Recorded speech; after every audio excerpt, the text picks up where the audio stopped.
Any question anyone want to ask from the previous class discussion? I think so far I have covered 3 topics. You may remember 2 topics, and the third one is an extension of the second one. And we started with the good governance, and we define about good governance so far, and various tools and techniques inside good governance, and how the way the good governance is the one is having some kind of difficulties in a country like India, democratical country like in India. On the basis of that, what are the other remedies and all? Generally, UPSC will ask. And even the last class also, I discussed about good governance with the help of smart governance. And people will also say that M governance. There is another trend, like the way you all are using mobile phone technology. Mobile technology you all are using. Okay, so based on that, with the help of mobile phone, you can also download certain things and you can immediately apply for UPSC exam also. No need to go to the post office. Previously, it was like that. A student need to go to post office in order to get the application, and that also only available in some few post office, like in near Rajendra Nagar. You have to go to the Golchakar area, some head post office, and there you will get the application. And sometimes the application will be sold down within a matter of 1 or 2 days. So students will roam here and there to find applications. And for girls now it is completely free. And for boys, you have to get the 100 rupees stamp and you have to paste it. And for that also, you have to wait some more days. Now, nothing is necessary. You can take your mobile phone and try with the help of mobile phone, you can download, and based on that, it's based on completely the speed of the internet. Based on that, you can able to connect directly with the UPSC. And any question and any doubt regarding that area, you can get the frequently asked question, FAQ. Even if you're not satisfied, you just give a call to UPSC office and they will give some kind of suggestion. May I help you? Everywhere some person will be there. May I help you? So they will help. So this is the way the mobile governance is an idea also happening right now in the country. Yes. It is M governance, people say. One side people will say it's a Modi government or Modi governance. And apart from that, mobile governance is the correct idea. On the basis of that, the smart technology and smart methodology we are practicing to achieve the idea of e-governance or the good governance. That was the first topic I discussed 2 class before. And already we discussed about the idea of good governance on the basis of a few ideology. Like the moment we are talking about good governance, that should be always based on the methods of transparency, aligned with the idea of accountability. That is the most important thing, plus social responsibility. Social responsibility. Today I will try to elaborate about this idea. And in terms of transparency and accountability, and this is a formula, good governance inside our country can able to achieve with the help of the availability of transparency, accountability mechanism, and social responsibility. And we'll discussing about transparency. We know very well the tools and techniques. Immediately people will say Right to Information Act. That is the most important thing. Other than that, the way transparency properly done with the help of e-governance or M governance. And apart from that, we have to discuss about the third important thing, corporate governance. Today I will discuss, then I will go to social responsibility. And regarding this accountability, in your polity class, teacher will teach. On the basis of that, you can able to come for the parliament is the most important body on the basis of the Lok Sabha and Rajya Sabha headed by the president or including part of that parliament like this manner. And this parliament is having the tools and techniques in the name of question hour and 0 hour. The way how the representatives are asking question to the executives. On the basis of that, you may have some idea that at least I'm having some fear that okay, opposition today they are going to ask some question. Media, they are going to ask some question. So prime minister or some ministers won't appear before media. Possibilities are there. Okay, these are the ideas generally happens inside, and the overall idea what I discussed so far come under the category of good governance on the basis of providing transparency and accountability and social responsibility. And the social responsibility I'm going to discuss with the help of a social auditing system. I'm going to discuss, and apart from this, what is social responsibility with the help of tools and techniques we need to define. Exactly, this is the way the process happened. So till that, any question anyone is having, this is the question hour. First a few minutes, let them come, because daily around 9:40 we usually start the class. So it become a habit now. So 9:40 only we can go like that. Sometimes I will also come exactly at 9:30. Sometimes, not every day. Good governance should include ease of accessibility to Ah, all. yes, that is the tools and techniques available right now. In order to, if I am saying that it is a good government, it is a good class, for example. How you can able to say it is a good class because the way how a teacher is handling the whiteboard or blackboard, one side. Other than that, the way how a teacher is also minimizing this idea, okay. And going back to the PPT mode also, nowadays it is a need of the hour. So at least the end of the class, I will try to provide some PPT or I will give dictation. That is the best method because the writing practices are very, very necessary. If you are going to PPT mode, after sometimes, because after COVID, even my handwritten, I'm not able to, because past 2-3 years, we don't have the practice of writing in whiteboard, only online mode, PPT mode. Now my handwriting is deteriorating. I need to ask, like one day I will become a doctor. The way how the doctors are putting some pictographical, and only the idea, that Indus Valley civilization till now not depicted by anyone. No one can able to understand what is the language, a pictographical language. Like that manner, one day my handwritten will become. If I'm going like this, the PPT mode. So I'm restricting myself that not to use a PPT, a proper structure, how the way we had done so far. Okay, we will try to dictate or we will teach on the basis of the traditional method will help you to improve your writing qualities also. Fine, good. So this is, I will complete this.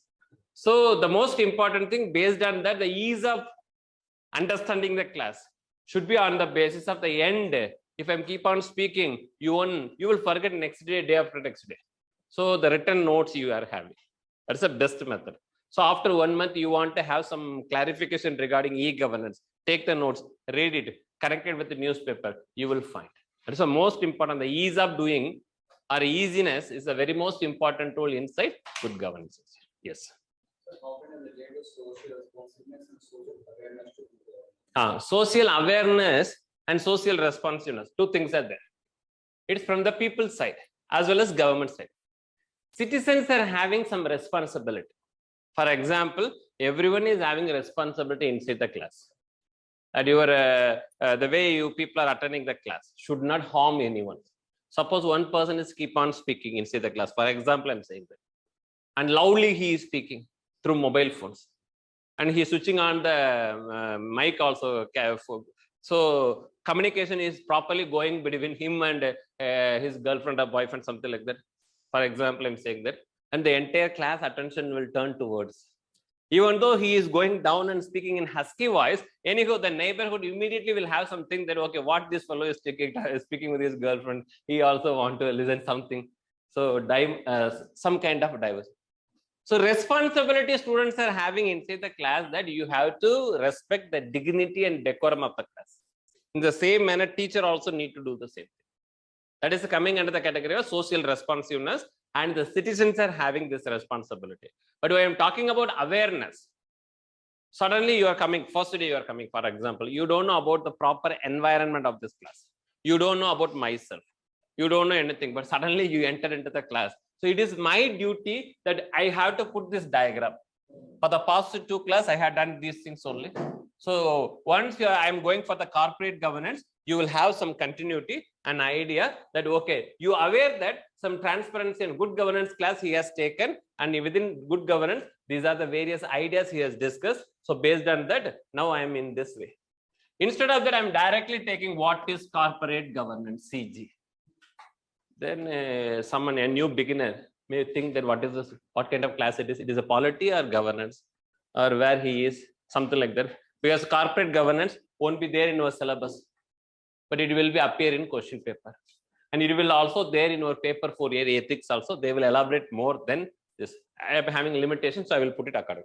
So the awareness is a responsibility. It is your right to get the things from government. And it is a duty of the government to give those awareness to the people also.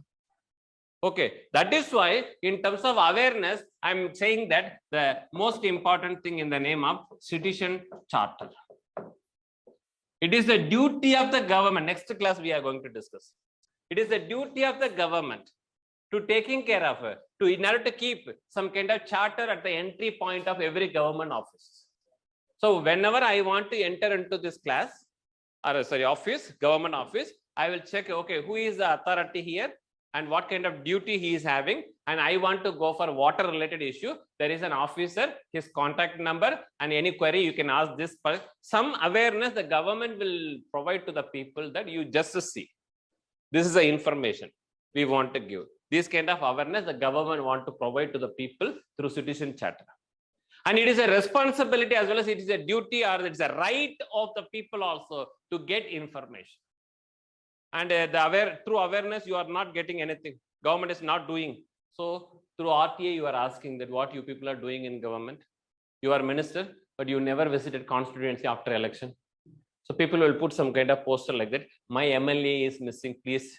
If we can able to find, we will give 101 rupees for the person who can able to find my MLA, MP.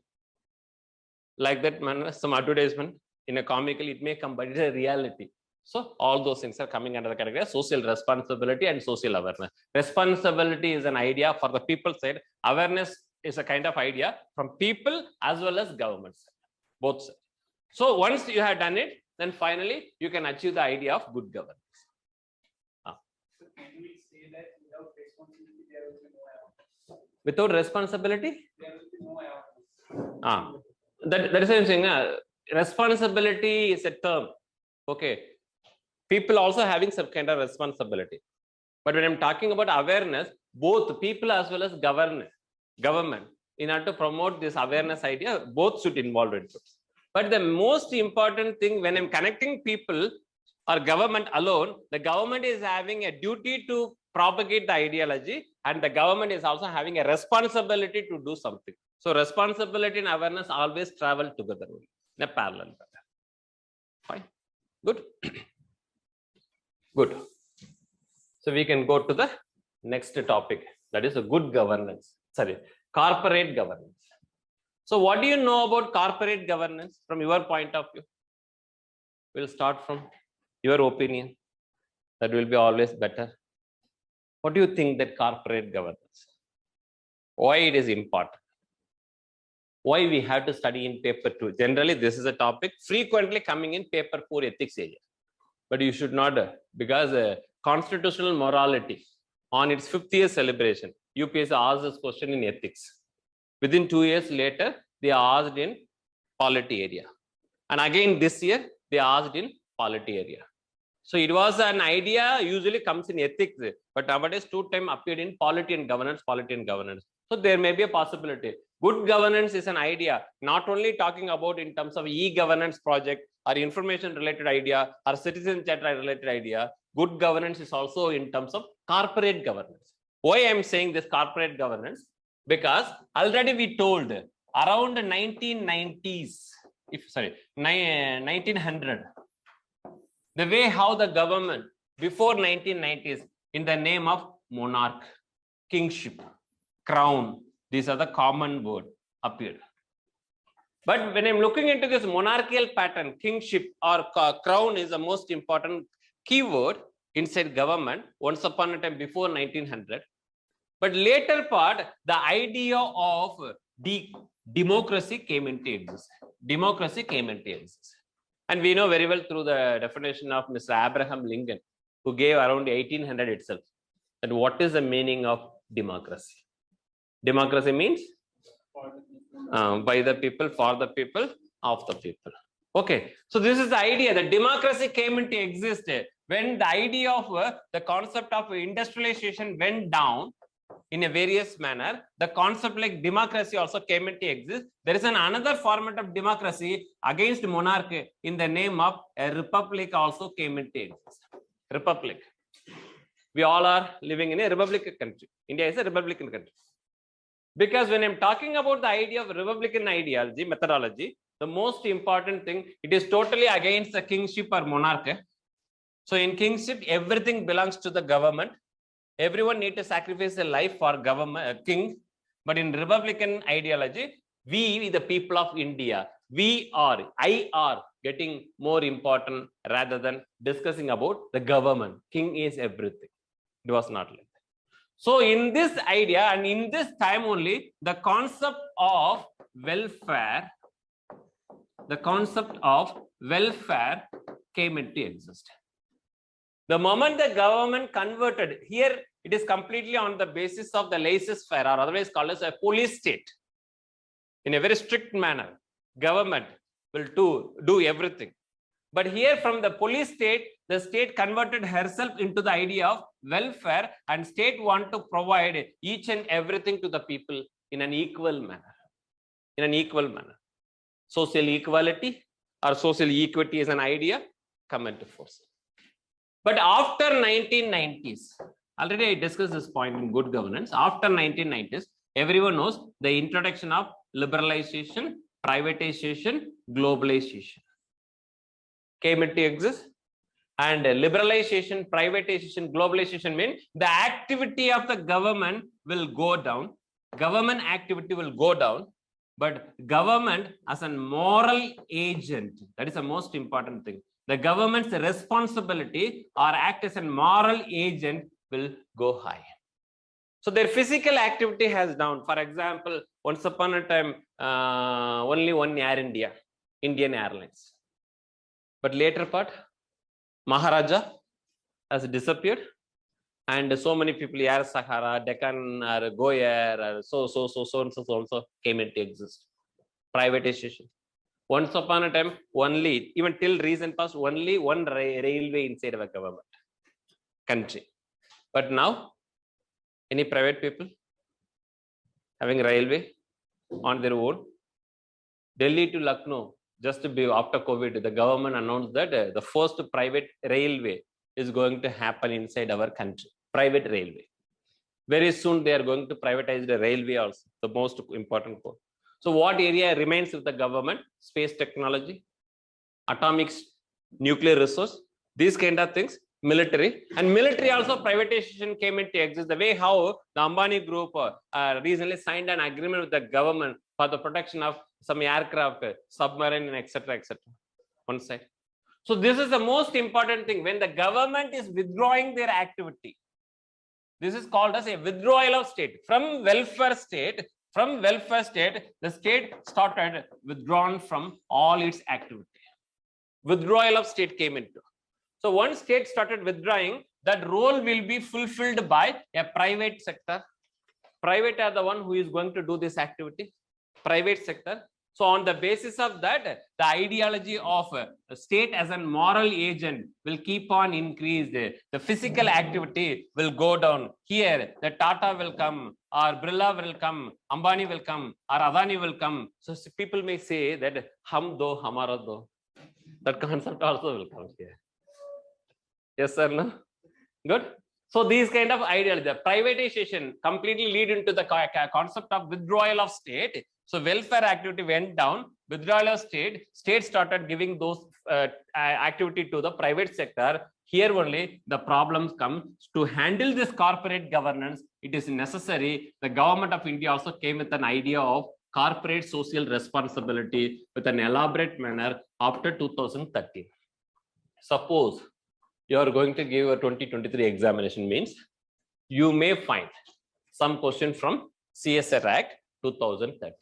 Possibilities are there. Next year, mains exam, ethics area or governance area, you may find some questions. Good. Just note it down. Introduction part. Corporate governance. Corporate governance.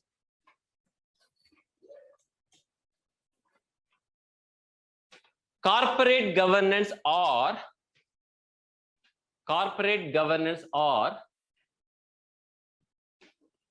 any suggestion from your side on the basis of the past 3 classes. Anything you want from your side. I already gave my number. If you are not, if you don't want to tell also, you can simply message me. I'm an anonymous caller, so and so. Simply you message your number, friend number, something. Suppose if you want to say, if anything you want, you can tell openly that these things we want. These things we speed need to reduce, or something we need to add, something like that. Nah, anything you want from your side. Nah, we are teachers of polity and democracy, or polity and governance. So class should be completely on the basis of democratical process. Fine, good. And even online also, anybody want to say anything, please let me know to my number or class. Okay. Corporate governance are the policies. Corporate governance are the policies, comma, procedure, policies, comma, procedure and rules, policy, procedure and rules governing the relationship between the relationship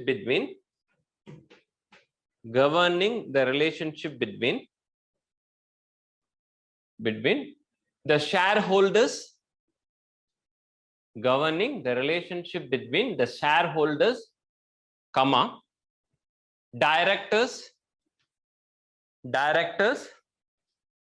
and managers, shareholders, directors and managers in a company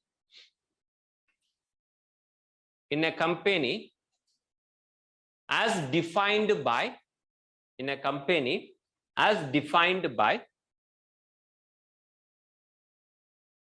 the applicable laws, LAWS, laws,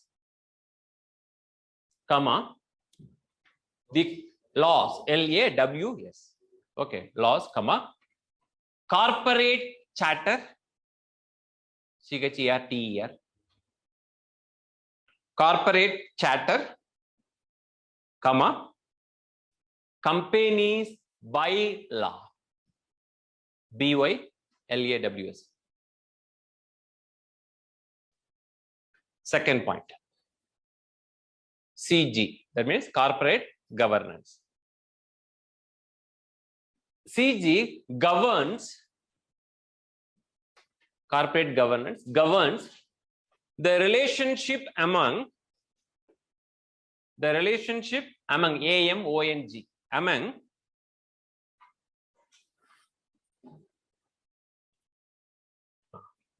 the many players, the relationship among the many players, PLAYERS, players involved, many players involved, and the goals for which the corporation is governed. The goal for which the corporation is governed. GOVERNED.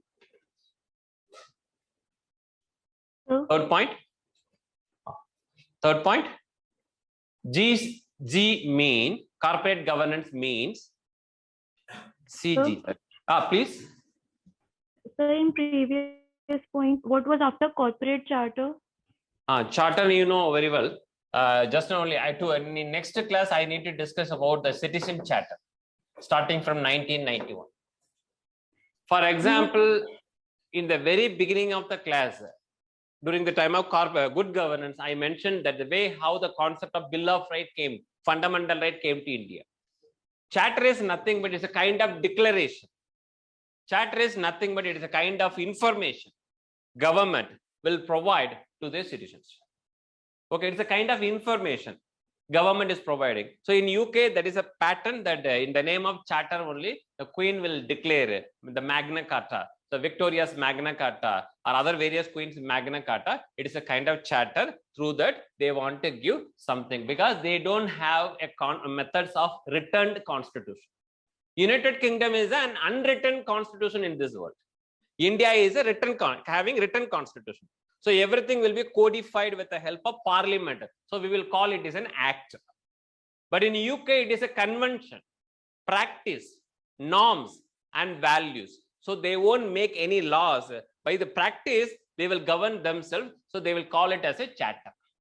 So through the charter only, the intimation, information to the people will come. Not like the procedure we are having in the name of Constitution, Article 230, 120, 340. It is not like that.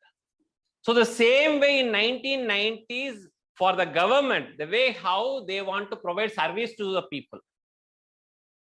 In UK, John Major government gave ideology like citizen charter, a information to citizens about the services government is giving to the people. That is charter, citizen charter. So corporate charter means, for example, Mr. A is having one company and this company is doing so many activities, and while doing so, this company is having base inside GTP Nahar, and based on the resources around this area, they have accumulated approximately around 100 C. Okay. So with the help of this 100 C, at least minimum 3-4% they need to give to the local people's development.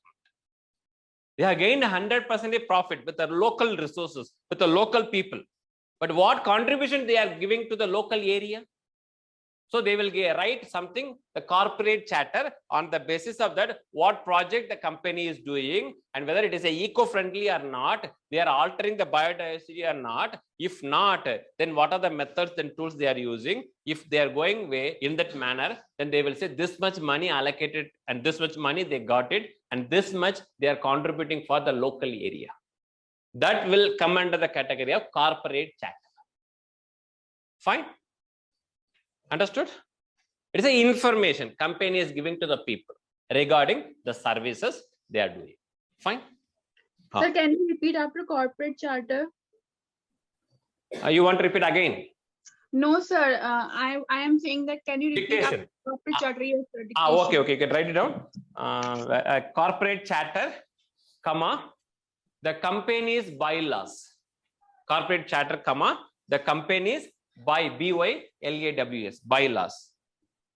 Okay, I'm repeating for the online people, don't get tense. Okay, second point, corporate governance governs the relationship among, corporate government governs the relationship among, among the many players involved, and the goals for which the corporation is governed. The corporation is governed. Third point, corporate government means, or corporate governance means, GC means whereby, corporate governance means whereby, WHERE, whereby society can be sure. Society can be sure. Yes, U-R-E. Very sure. Sorry. Yes, U-R-E. Surety. That large corporations,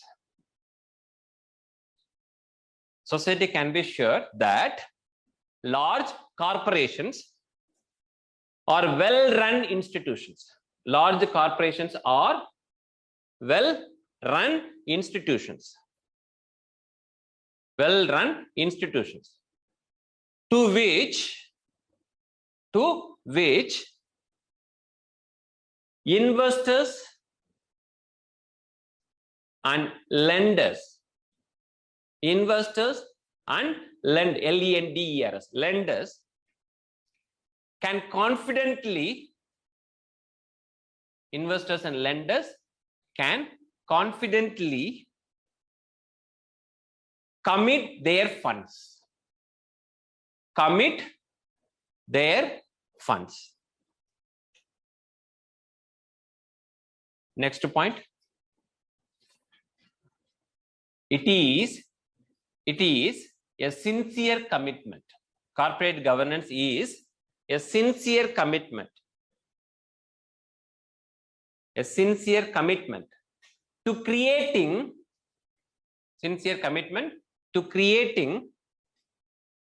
and sustaining,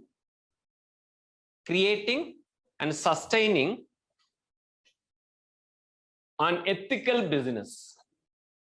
And ethical business culture in public and private business or sectors. In public and private sectors. Okay. Here, another most important thing, when private sectors are come into force. So I already told this is a moral responsibility the states is having towards the people's welfare mechanism. But another most important thing in the modern era, when the private sectors are going to gain their momentum, definitely they want to gain more profit. They want to do any services? Private people? Only government need to taking care of services. That is why they are giving a lot of subsidies. Okay, if you want to get fat, for example, women may get some kind of reservation inside a Delhi metro or a public transport system that they can freely transport anywhere. Yes, sir, no? In buses only. Or any selected buses? All the women, 0 to 100. Except boys. Okay, okay. Then what about the transgender? Is there any provision for transgender? Huh? It is up to the willingness of transgender who want to show their character. Like if a transgender want to feel that he need to act like she need to act like a male, then he won't get. If she is feeling like a female, then automatically that female reservation will be given to. That is an idea inside transgender, the other category. Even now we are keeping transgender as another backward community. OBC reservation has given by the government of India. They always come under the category of OBC reservation at present. Okay, this is a case happening inside one side. But apart from that, the main agenda of competition, company is completely on the basis of competition. You all are in competitive world and you are going to write competitive examination. Yes, sir, no? Suppose your mains examination is going to happen tomorrow and she is not feeling well. You all are staying there in your own hostel. Okay. And how many of you give your complete attention towards her welfare? Tomorrow morning, your optional paper. You all are going to write. Tomorrow morning, your interview. Will you give? Few people may give, generally. But the concept is that there is an idea in competition. Everything should be on the basis of ethical manner. Ethics is the most important thing. Already in good governance, we discuss about the ethos and ethics and efficiency and other various points. When I'm discussing about ethics, ethics should be handled on the basis of the attitude or the integrity and other various parameters. It is a value-ridden system, a value-driven system, ethics. But still, you people may have some conscience. She is not feeling well, but I have to do something. But tomorrow is my examination. So you may have some kind of dilemma, the ethical dilemma you will face in your mind that whether I need to go or not. If you don't have heart at all, you never bother about, you are completely a self-centric personality, then definitely what you will do, you will close your door. You will act like next day morning, oh, you are not feeling well. I never, no, sorry for that. Tomorrow after your exam, you will come and give a biscuit packet and say, now, just now only I got information. Because you are having completely the self-centric. So this is the most important thing, the way how the ethical character people are putting inside the business is the most important thing. We can have some more example like Mr. Asis Premji or Tata's, the way they are doing business with the help of ethical parameter. Then some kind of companies, they never bother about it. Their main motive is that revenue generation, nothing more than that. Only revenue generation, how you can able to generate wealth. This is the, but in corporate, like government, you can't expect, but still the corporate also need to have something in the name of ethical parameters inside business. Last point.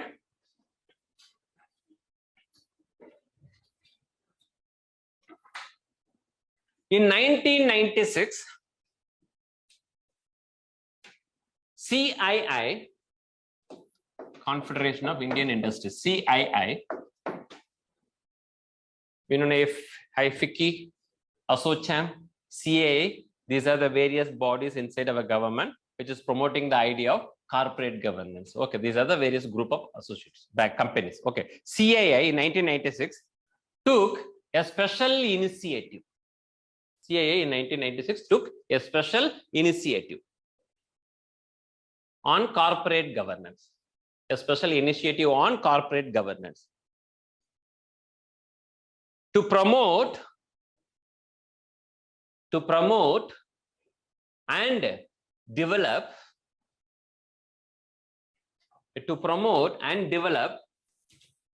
a code for corporate governance. A code for corporate governance.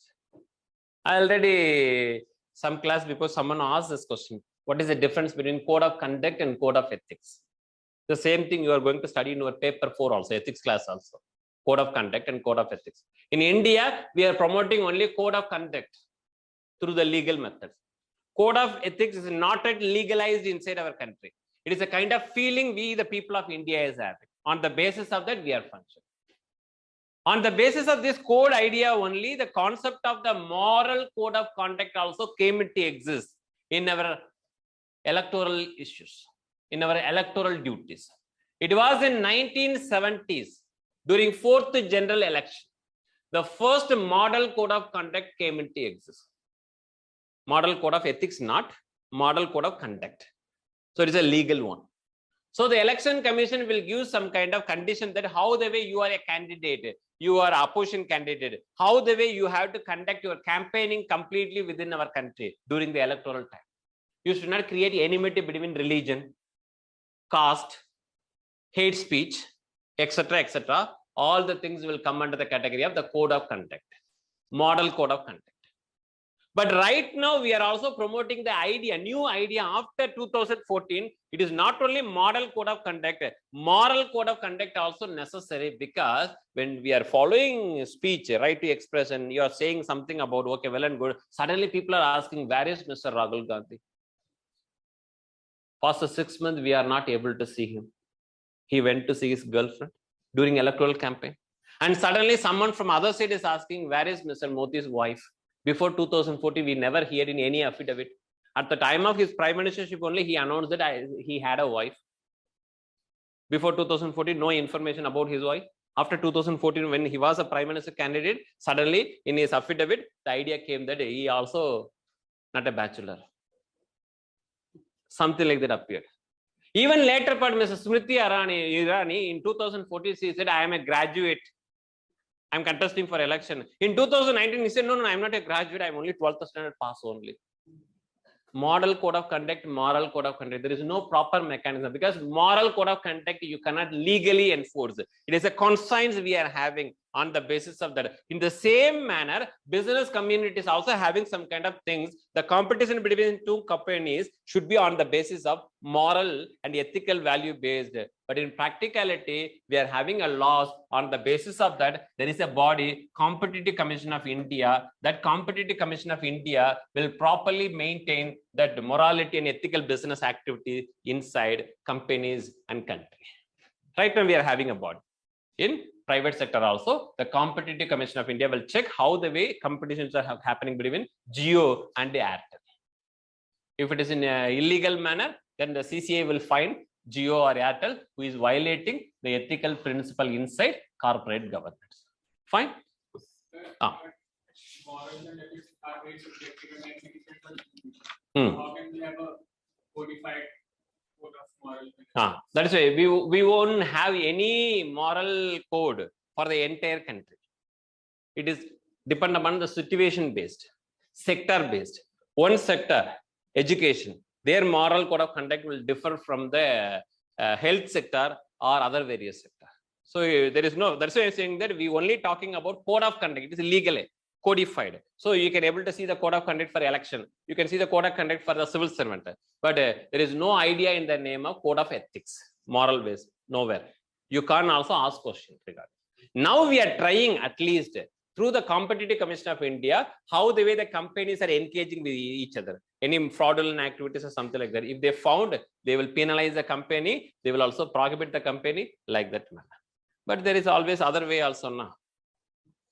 Problem solved. Under the table dealing also happening everywhere now. Anyhow, good. Final. It's a final point regarding the corporate governance. A definition. Corporate governance, put a hyphen and write. After discussing various points, you have to define like this. A corporate governance is a systematic process. Corporate governance is a systematic process by which corporate governance is a systematic process by which companies are directed and controlled. Companies are directed and controlled. Give one popular company around 1600. Everyone knows East India Company. Okay, they came through the charter, through the information, through the approval. They got it from the Queen's Victoria. Around 1600, the formation of East India Company came into existence. And from 1600 to approximately 1757, they acted like a trade company only. 1757 to 1764, they little bit involved into administration. 1765, through the Treaty of Allahabad, this company became administrated inside India. One side, Siraj Uddaula, sorry, not Siraj Uddaula, Mir Qasim of Bengal. Another side, a representative from East India Company. Dual form of government came into. And from 1765 to 1857, they acted like a parallel government. They did lot of things. And after 1857 revolt only, the government of British India decided to change this pattern, and Parliament, British Parliament took the direct authority of Indian administration. You might be studied in your history class in schooling level 6 to 10 somewhere. And now what is the condition for East India Company? One of the very popular multinational and transnational company during 16th century, 17th century. And what happened after 1857 to East India Company? Huh? Okay, now one Indian got East India Company. He got it. He purchased East India Company and he became the CEO of East India Company. And he is saying that, please. Yes, please.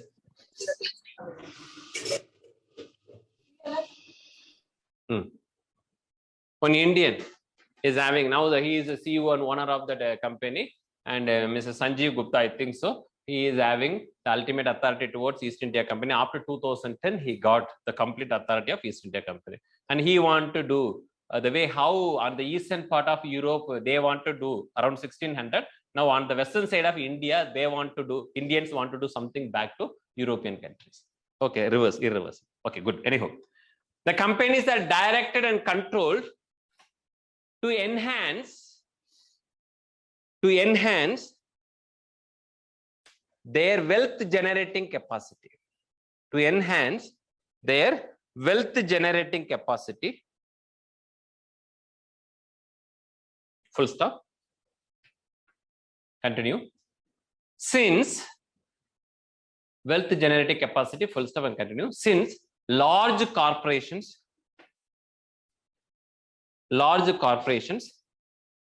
employ EMPLOY, employ very vast quantum of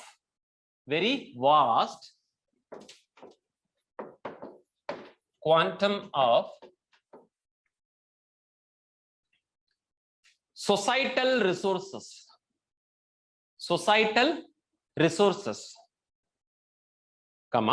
quantum of societal resources, we believe that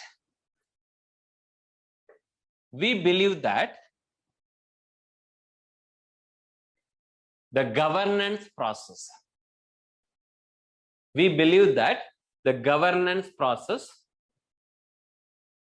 should ensure, ENSURE, should ensure that the governance process should ensure that these companies are managed. MANAGED, managed in a manner, MANNER, that meets, MEETS, stakeholders' aspirations. Stakeholders' aspirations. Their aspiration and societal expectation. Stakeholders' aspirations and societal expectation. What is the expectation from the society? You take now online academics, the best example.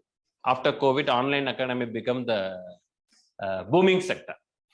And lot of people from China put their money inside the two popular online companies inside our country. A simple example I can able to say.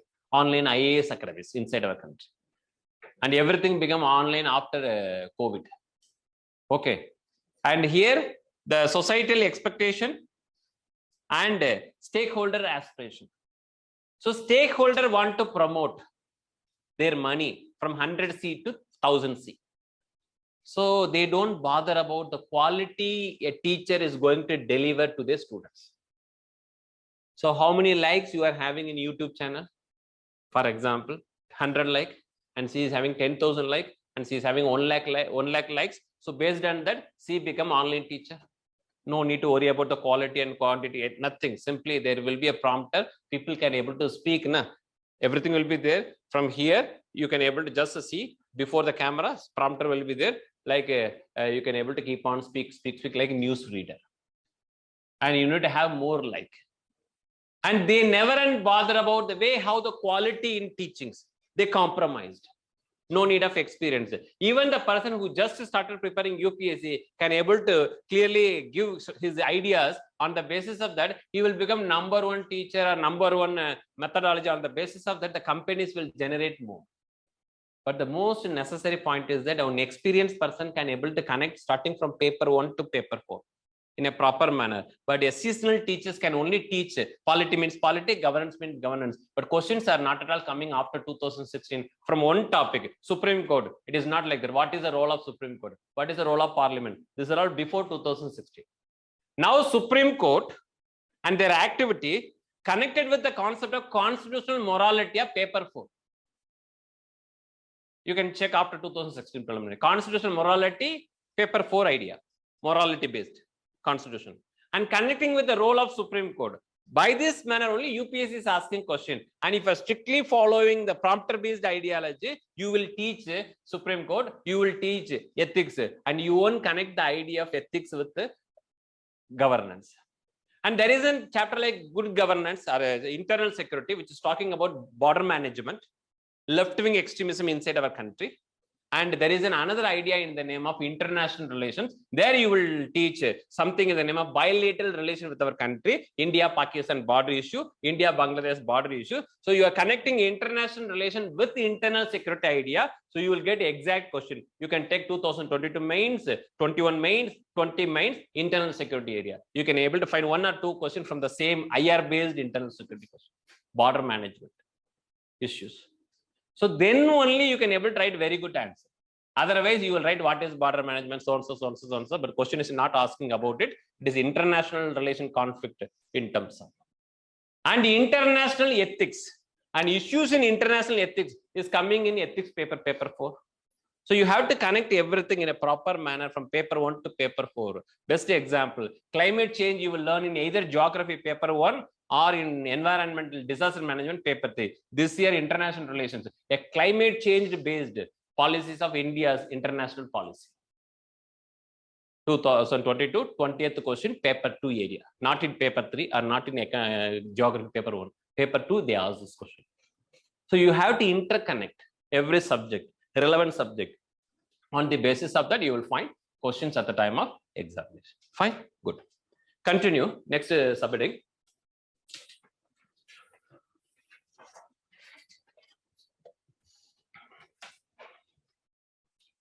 Committees recommending, committees recommendation on, various committees recommendation on corporate governance.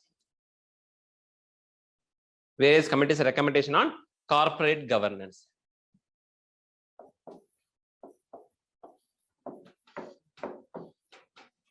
Gadbury Committee, 1991. After LPG only all are talking about governance, corporate governance. Gadbury Committee 1991, put a hyphen and write. By, the committee was appointed by London Stock Exchange, LSE, London Stock Exchange, to draft, DRAFT, to draft a code of practices to draft a code of practice. A code of practices to assist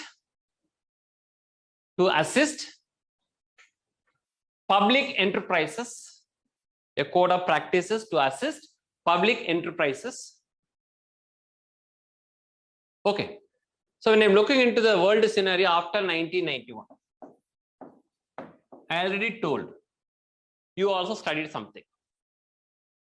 It was in 1991, the most important year, because the disintegration of Soviet Russia came into existence from 1989, to begin at 1989 and ended around 1992. Until that time, the world was a bipolar character. One side, a capitalistic USA, another side, a communistic Soviet Russia. But in 1991, the Soviet Russia disintegrated into 15 small countries or some big countries like Ukraine and Russia.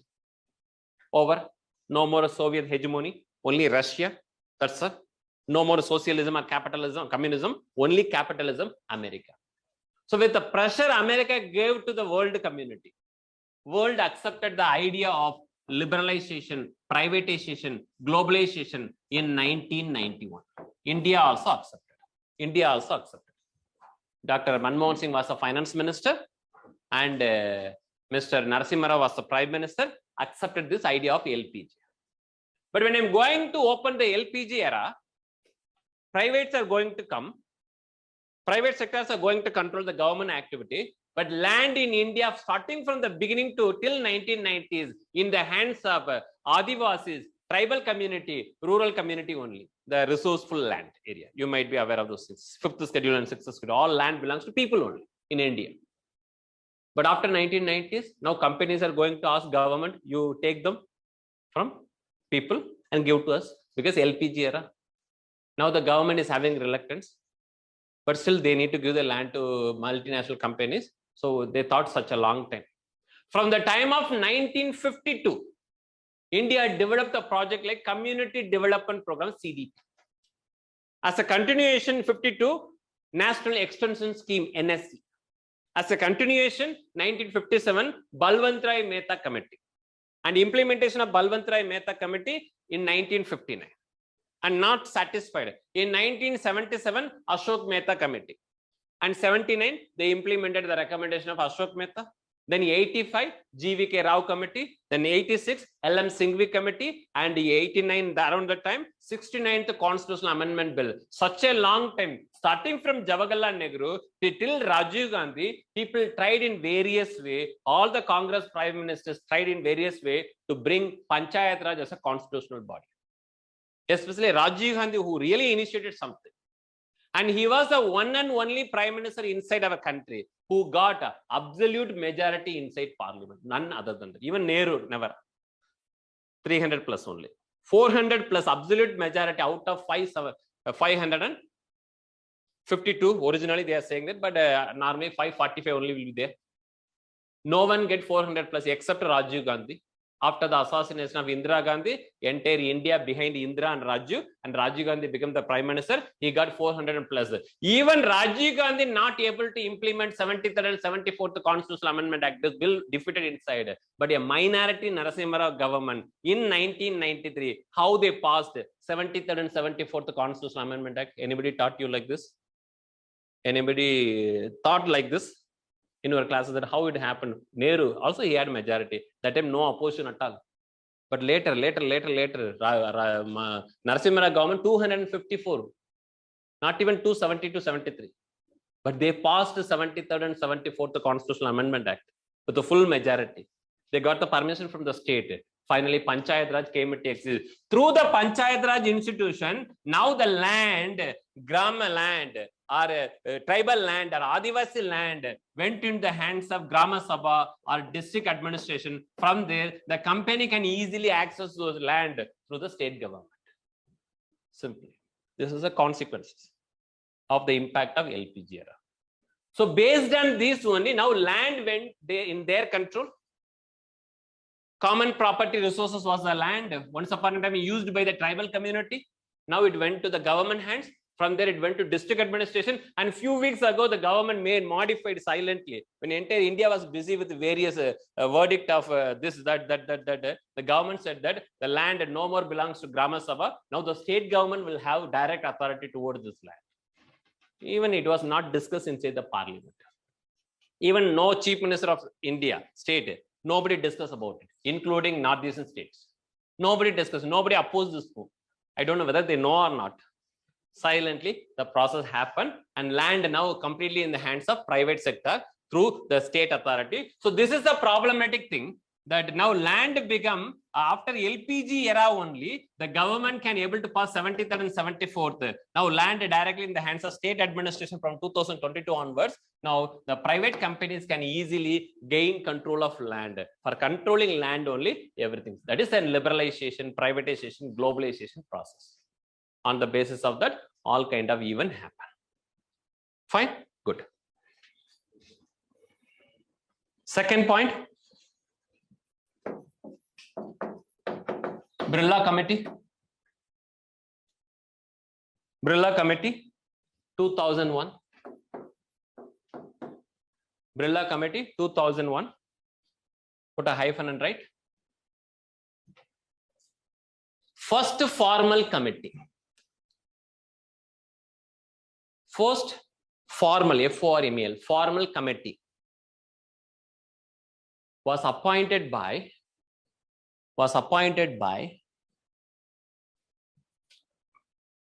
SEBI,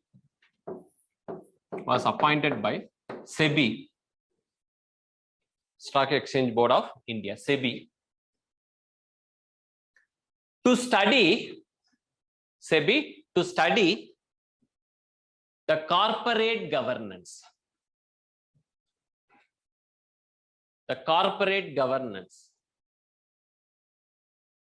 From listed companies. Corporate governance from listed companies.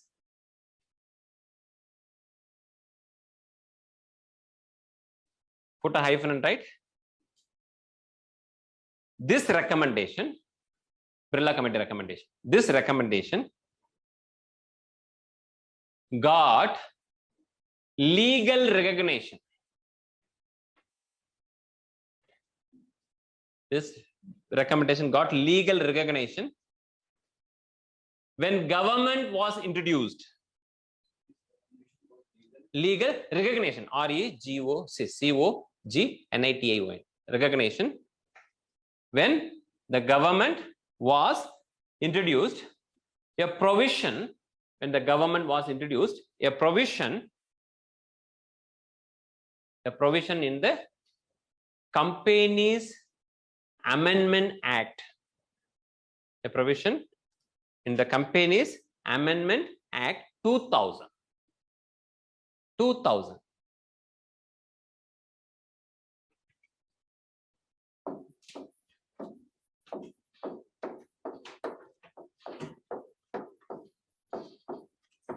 Naresh Chandra Committee, 2002. Sometime it may come in preliminary also. Some committees in the year match the following. Naresh Chandra Committee, 2002.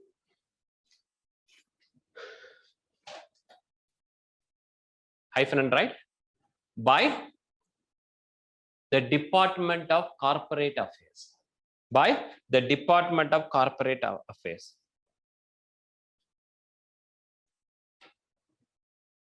Department of Corporate Affairs. Put another hyphen and write. Discussed this act, this committee discussed about the statutory auditor, S-T-A-T-U-T-O-R-Y, S-T-A-T-U-T-O-R-Y, statutory auditor, comma, rotation of statutory audit company, S-T-A-T-U-T-O-R-Y, statutory audit company, rotation of statutory audit company, comma, role of, this point was already asked UPSC preliminary. Role of independent directors. Role of independent directors and advantage of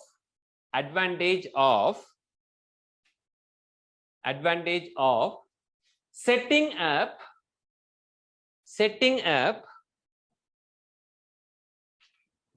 independent regulator. Setting, SETTING, setting up independent regulators. And if anything goes wrong inside the commodity market, capital market, so who is acting like a regulator? Highest regulator in capital market in India? Yeah, yes, good. SEBI only. SEBI since 1988 they forgot, and within 2 years later, 1991 only it got legal statutory recognition. From 1991 onwards, we are having a board like Stock Exchange Board of India. I already told. It is there in internet also since 1991. But the most important thing I already told is it was in SEBI was in 1990s onwards. But the necessary point is that in 2003 only, in the same field, another body, in order to taking care of the corporate fraud, came into existence in the name of Serious Fraud Investigation Office. This question was asked in governance area in 2016-17. Before that, no one discussed. After that, also no one discussed. This is the most important thing because it is regarding corporate matters, corporate governance. So I already told SEBI is the one, it's the highest body. Who is the highest banking in India, regulatory banking in India? Reserve Bank of India since 1935 onwards. Okay, when it got nationalized, some basic idea, maybe from 1949 onwards, the nationalization of banking sector, the national bank like regulator bank like SEBI. Okay, one side you keep it. So now the corporate become the most important thing, the corporate governance. But SEBI is a single body, cannot able to manage this much. The worth of Reliance alone more than 2 lakhs, 5 lakhs crore, they are saying that. And about Adani also now, so many new billionaires also after COVID based on the health sector. One person, Serum Institute, he became the multi. Now he don't want to live in India. He went to UK and settled there with his very secured mansion. He's secured there. That much money he got it through COVID. Health sector also gained more. One side you keep it. So this is so now the ambit of the corporate become very wide. So it was in 2003 only the Serious Fraud Investigation, very Serious Fraud Investigation Office. SFIO came into existence. And the main duty of the Serious Fraud Investigation to taking care of corporate affairs, corporate market frauds, etc. And the role of SEBI also to taking care of corporate or the commodity, capital market. So this is the most important thing. So two bodies are doing the same activity. And Serious Fraud Investigation Office till now, till today, not recognized by the Parliamentary Act. SEBI got recognized through Parliamentary Act in 1991 too. And SEBI Act came. It is a legal status it's having. But Serious Fraud Investigation, like our CBI, it is functioning inside India without power. Then how they can able to control corporates without power, without legal backup? How you can able to ask? You paid and you are here, you are legal citizen inside the class.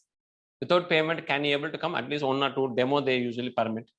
After that, no, I want to pay or something like that. After next 2-3 years later, I will become IAS first. Then I will pay my money. Can you able to say like this?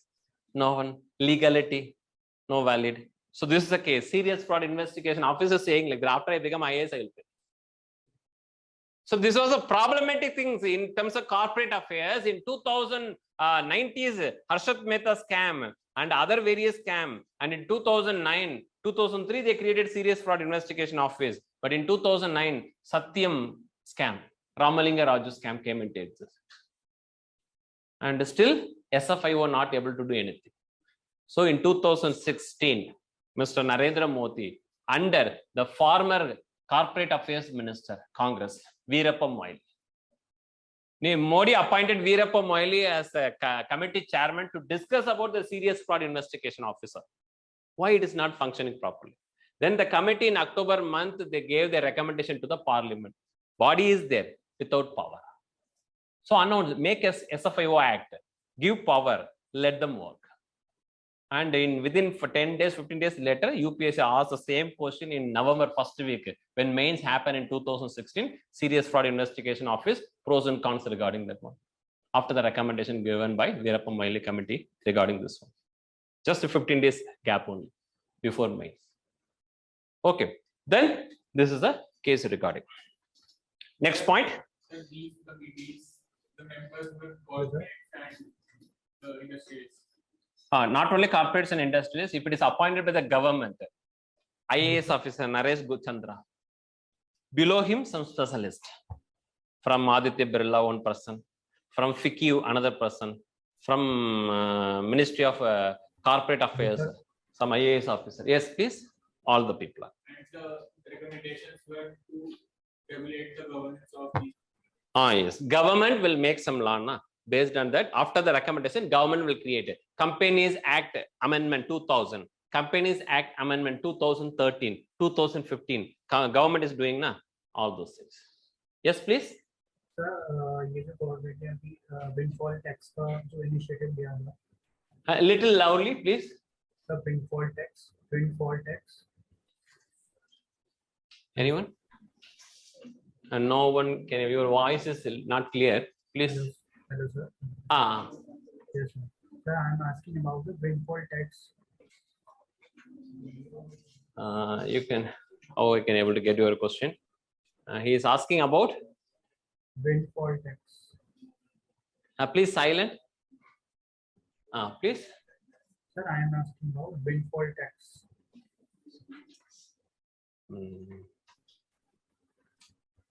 You can type it. Otherwise, I don't know whether I can able to see here or not. Just a second. You can message me so I can. Okay, sir. Now the chat box is open. Okay, sir. I will. Your voice is very, very low. You message me, I will see the question. In the meantime, setting up independent directors. Okay. Next point.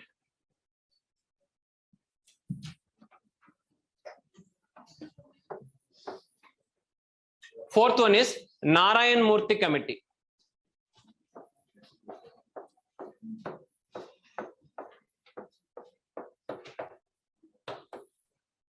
Narayan Murthy Committee. Narayan Murthy, you know na? The very popular. Yes, very good. Good. Infosys chairman. Okay, Narayan Murthy Committee. Appointed by SEBI. Appointed by SEBI. Year around 2002 only. 2002 only. Appointed by SEBI.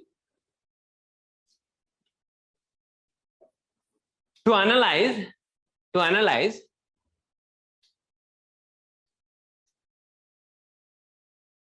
the complaints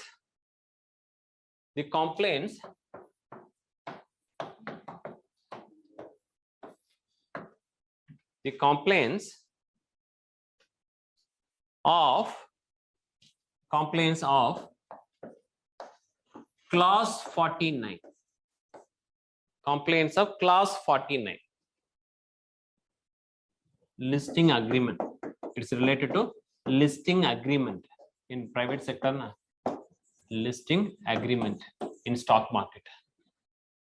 Clause 49. In order to maintain listing agreement, in order to maintain high standards of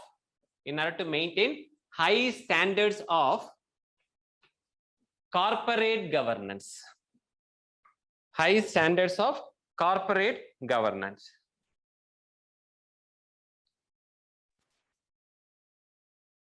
It also focused on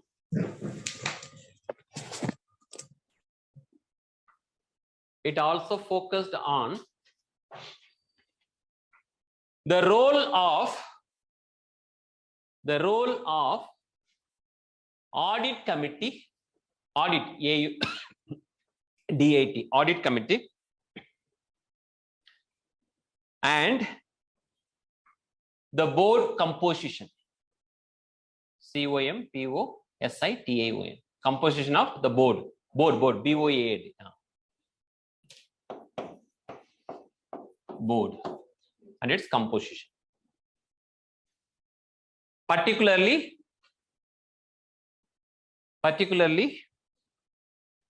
independent directors,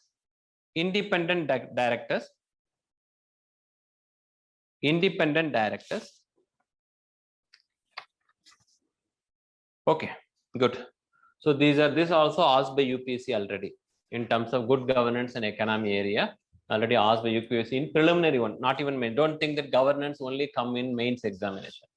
Okay, 3 years before, the governance based question, approximately 17 questions came in totally, including polity. Some 5 to 6 questions from polity, and remaining all schemes and programs. 15 questions from governance, good governance only, related to the various schemes and programs in terms of current affairs and these scale-up committee and all. Like this manner, luckily sometimes comes, then easily you can able to do well. Okay, almost yes. There are some kind of mechanism we are using inside the commodity market. That means you have to list your company. Non-listed companies, listed companies. When you want to list your company inside stock exchanges, you have to make some kind of understanding and agreement between companies as well as government agencies.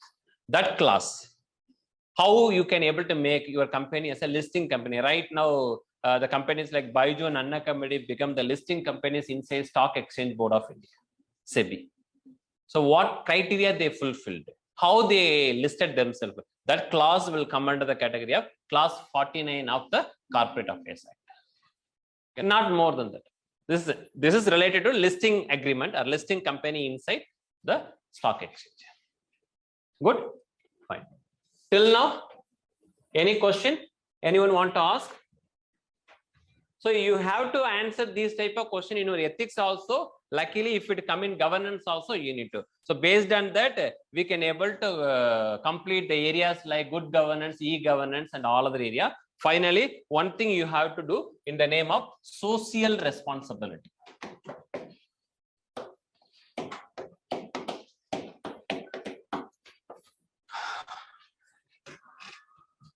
Social responsibility.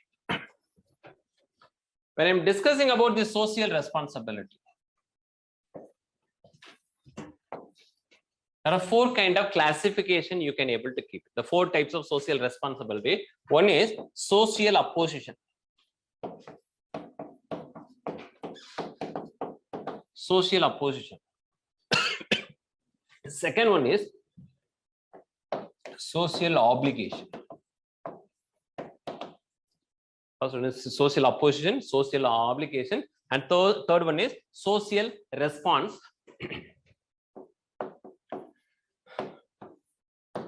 Response, and last one is social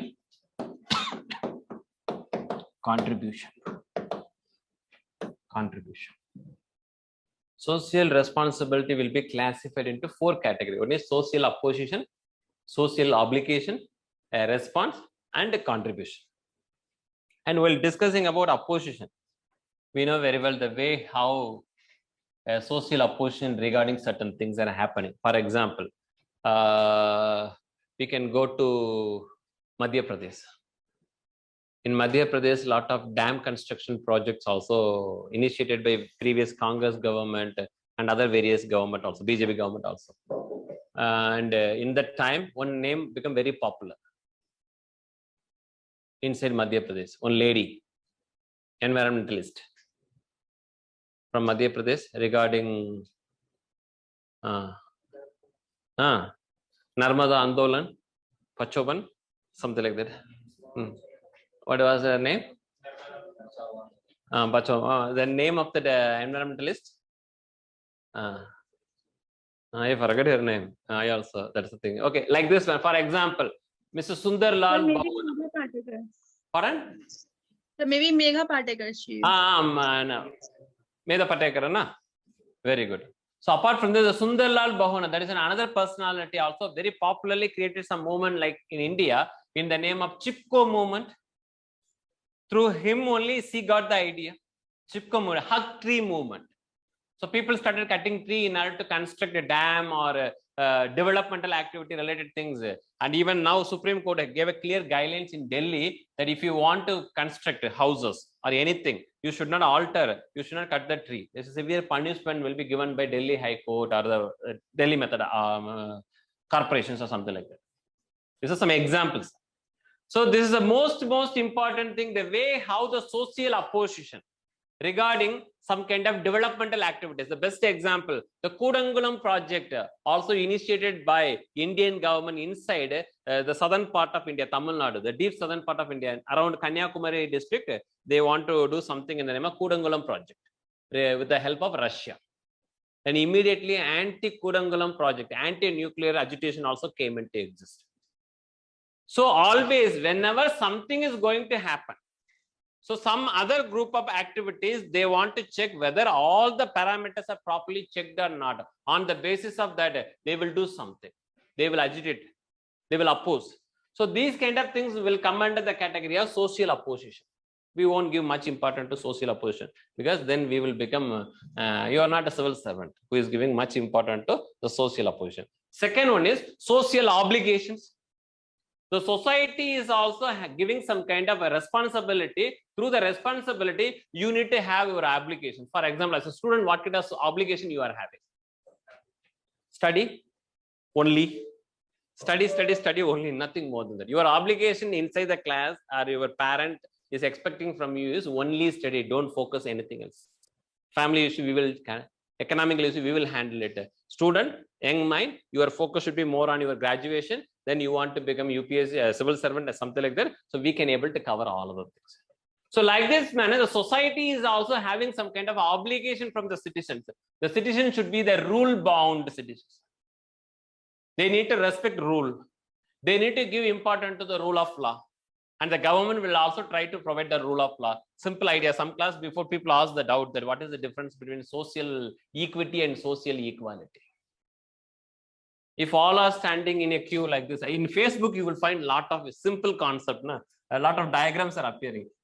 Three people are standing here like this. Okay. In simple manner. Okay. All are standing like this. The chair height is very equal to everyone, male or female. Okay. Tribal or normal, whatever the condition it may be, people are standing over the table equally. So the society is giving equal opportunity to everyone by the way of providing equal chair height. 9 meter you take, 9 meter only for all, equality. But the most important thing, the wall is there and 9 meter, the person is very height wise, very small, cannot able to see what is other side of the thing. Only the person is here. Height wise, he can able to. The person, all are equal, but here the wall maybe go high height like this, and this person never and ever can able to see. So according to his height, they will give some extra table for him. So this person may get something that will come under the category of social equity in the name of reservation. The government will try to. So someone may get, someone may not. So it's not an equality. So we have to give some extra height to 9 meter. He won't get 9 meter. He will get 19 meter. Other person will get 9 meter only. Other person will get 11 meter. In this manner, then everyone can able to see equally. Everyone can able to see equally. So all vision will be in an equal way. Social equity. So through Facebook only I got this idea. Okay, very good. Easily we can able to explain with the help of our Mark Zuckerberg. Okay, and his ideas, innovativeness. So these are kind of obligation, the way how rule-bound people. You should not do anything beyond that one. And the way social contribution is another important thing, the way how people is expecting something from the government, the same way people also need to contribute something to the society. You all are paying your taxes well? Now, do you mean not you, Indians? Maximum 3 to 8% of people only out of total population of countries paying taxes. 92% you won't pay taxes. Even with the 8 to 9% only, India can able to do. Nirmala Sitharaman able to have full in her packet. Then if 90, 20, 40, 50% of people pay taxes, means what? How's the position of India? GS is the main revenue for the government right now. Some other example. Agriculture won't come under the category of taxing regime. It will always beyond that one. Some example I'm saying like that. And when I'm going to the last part, the social response. The social response always, that point you can write it down because this part only we have to give. Below the social response, you put an arrow and write. The social response towards society. The social response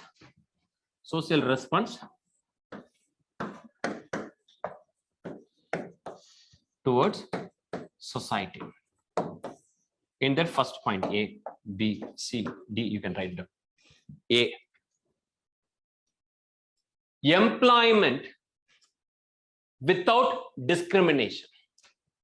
Employment without discrimination. Employment without discrimination. Okay. Pardon? 16, the way how we want to give equality to all. That is a category. Employment without discrimination. The next, employment to disadvantage people. Employment to disadvantage people.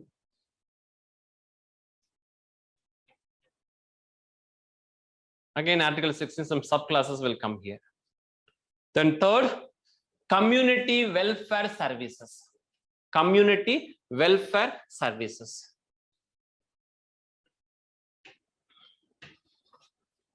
Lot of things are there inside the society. Community welfare services. Have you ever participated in any community welfare services? You will go to NSS in college level. If you want to complete your graduation, it's other part is compulsion that either you need to be in NCC or NSS to do some activity, then only they will give you a certificate. Okay, you have done BA graduation, now you can get the based on the attendance you are giving. But community participation, community welfare services, a simple example. For example, if something happened in the DU area during rainy season, monsoon time, and there may be some tree automatically come down, fall down. Normal cases. So we will call the people and people will come for our rescue and some department will come. Everyone will watch till the time and there will complete chaos or traffic things, something like that. But if you can go to the area like Sikkim, for example, Sikkim is the best place I can able to say. The people won't wait for the government response. The community welfare services, the local people, tourism is the most important thing. So what the people will do, the village level, they know that there is a blockage in that area. So if tourists get affected means automatically Sikkim is also going to get affected. So immediately community services program that local people will gather there and they will do and they will align the traffic. On the basis of that, traffic will be regularized. No need to wait for the rescue department or a firework department or some other department, PW department from the government of India. Like that manner, people also can able to, for example, right against the exploitation is a basic fundamental right we all are having. What is an article?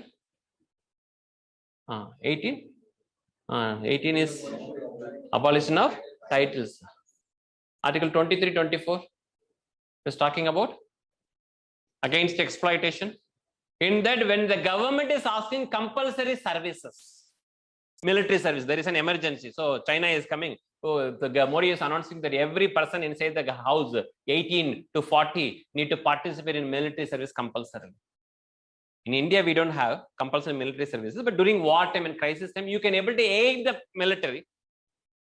And you should not expect, okay, I worked for 6 months during war times. And what about the remuneration? No remuneration. Then you may file a complaint before the Supreme Court of India. The government exploited me. There is a compulsory services, community services. There you can't and you won't expect anything from the government. Voluntary services through forcible manner.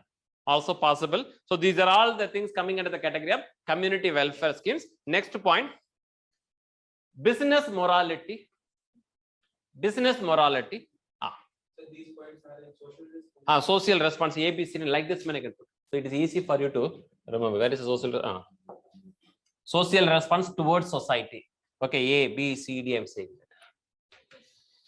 Business morality and not much explanation, because you know very well every business people need to practice some moral values. Next point, maintaining pollution free environment. Pollution free. Is it possible in Delhi? No, impossible, because Delhi is a capital city, so many people need to come here and go. If they won't come, then no milk supply for you next day morning from Haryana, Punjab, something like that. And most important thing, now it is not only the pollution free environment, the clean air also, the clean water also, the clean working place also. Now it become the basic right through the verdict of Supreme Court of India after 2022. You know very well. Article 21.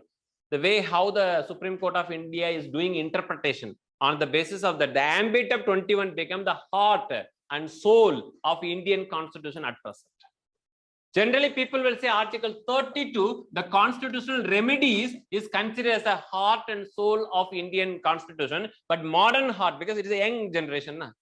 So modern heart and modern responsibility in the name of Article 21 of the Indian Constitution, by the way, how the interpretation Supreme Court regarding Article 21 is keep on happening. The best example I can able to say, in 2014-15, the Prime Minister of India announced the Swachh Bharat Abhiyan. One side, you keep it. On the other side, for providing clean water to everyone, and other various related idea, Ganga cleaning mission, Namaami Ganga. So for that, Prime Minister of India invited a person from United States of America. He came and he became a civil servant, and he becomes the secretary of Ministry of Water. Normally, UPSC will appoint people through competitive examination. Nowadays, after 2019, lateral entry also came into existence in governance for providing good governance. Lateral entry from private sector, government will call some people, 8, 9, 10 people, and they, after a proper arrangement, they will become an IAS officer, joint secretary, secretary. And there is a third provision also. During extraordinary situation, the President of India can ask UPSC to make someone as an IAS officer. Normally, people won't do.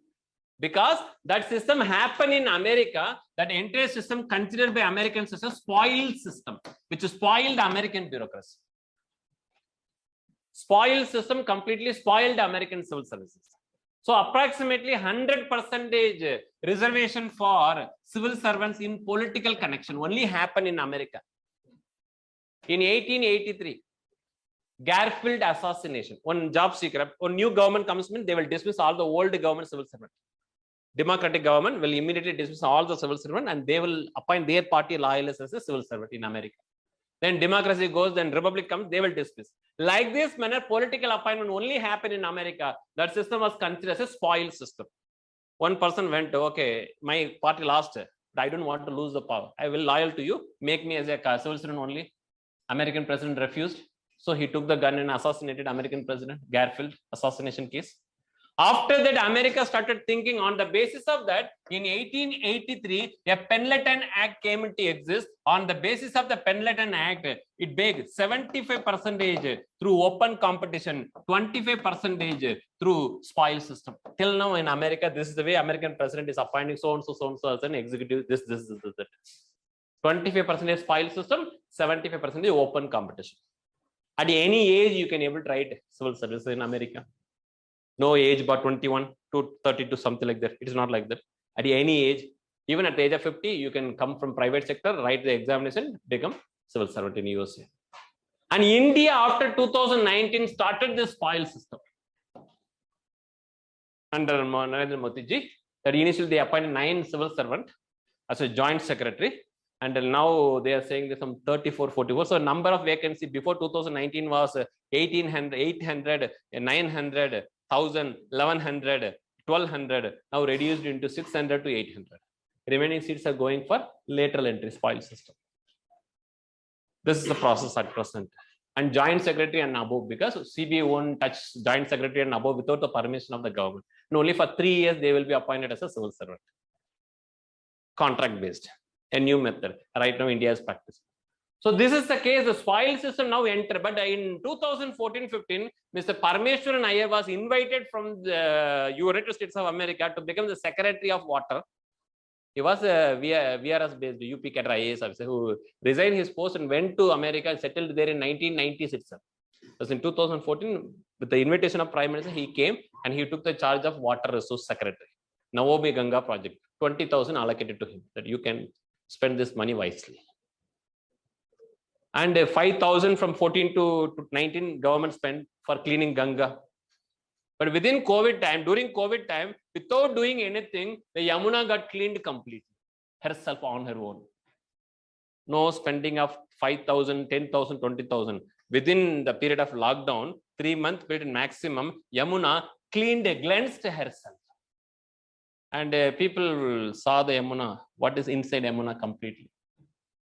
And now the Namavi Ganga project is going. But the most important thing, when I'm saying the clean air and environment, scientifically, you can able to calculate the BOD, COD. On the basis of that, the carbon and other various mechanisms, you can able to check the quality of water. After government spend 10,000, 20,000 crore, you take the water sample, based on that, you can able to. But these kind of data we can able to manipulate.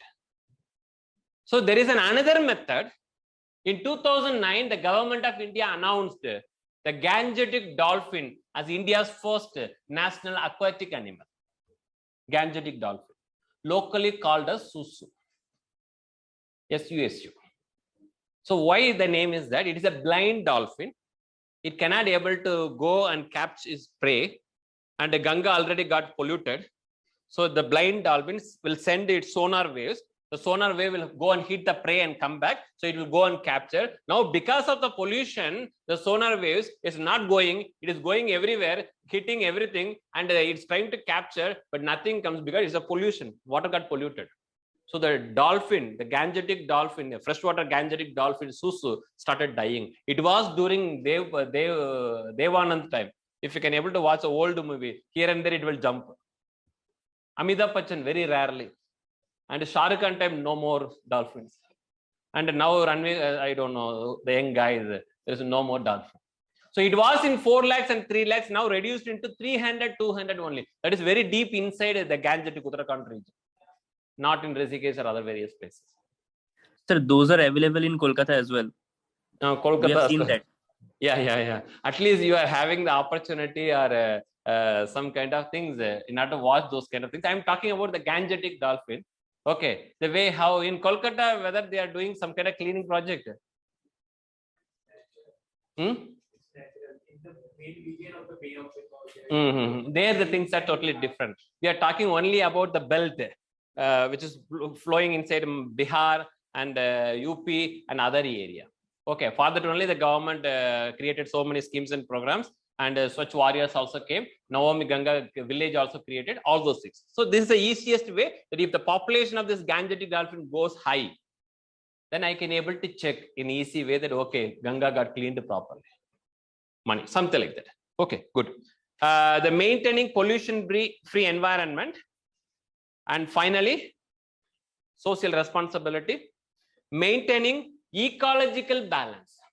Last point, maintaining ecological balance. Ecological balance. In India, we are having another problem. Not only pollution in terms of air quality and water quality or soil. The most important problem, we are also doing ritual pollution. That is the most problematic thing. Like nowadays, a lot of articles, a lot of chemicals, based on that, we are creating Lord Ganesha. Example, I'm saying that. And we are dipping those Ganesha inside the pond or lake or river or something like that. So riverbed biodiversity was completely affected because of these chemical substances. And we are having a long tradition inside our country that if you are throwing human body inside Ganga, it will go, it take a shortcut and go to heaven.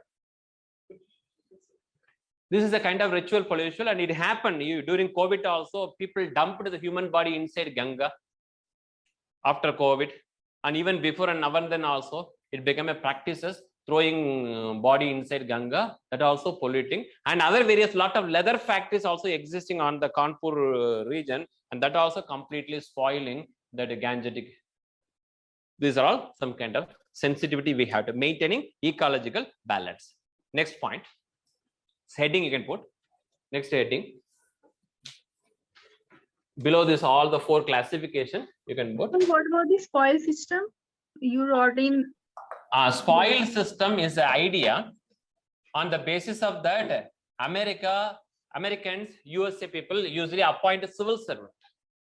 Party based in appointment only, not through competitive examination. Now you people are writing examination and you will become civil servant.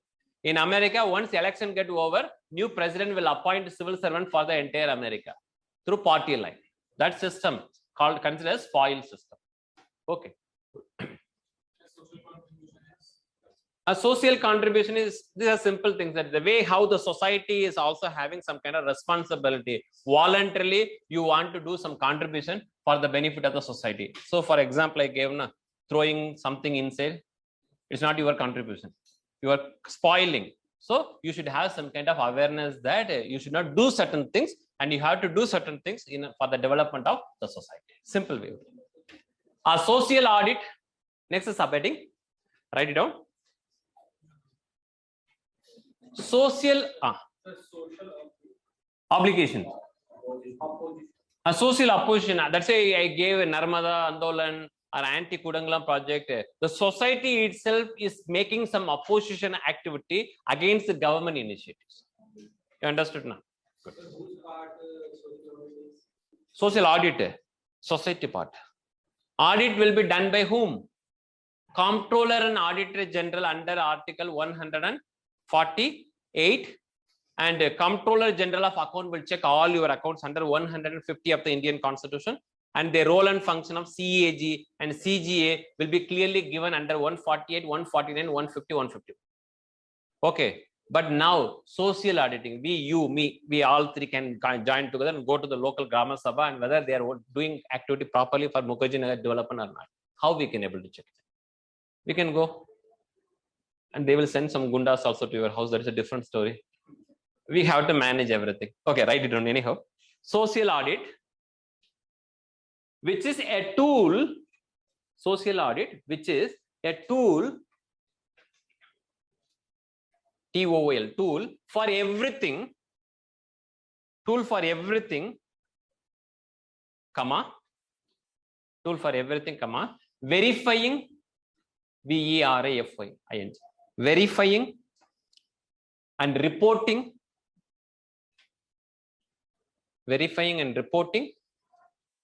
the performance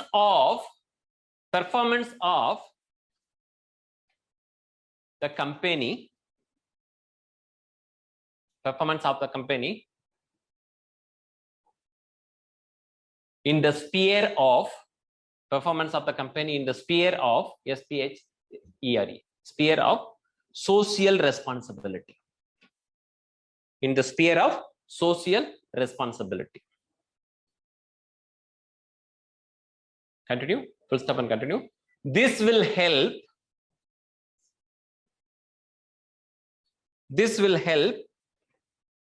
within quotation, a socially conscious organization. This will help a socially conscious organization. Socially conscious organization to bring about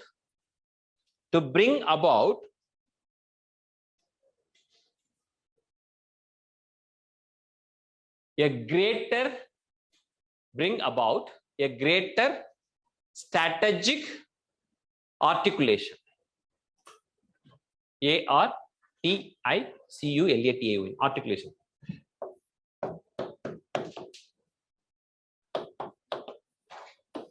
Greater strategic articulation and desirable modification. Desirable, your desire. Desirable modification in its social policies,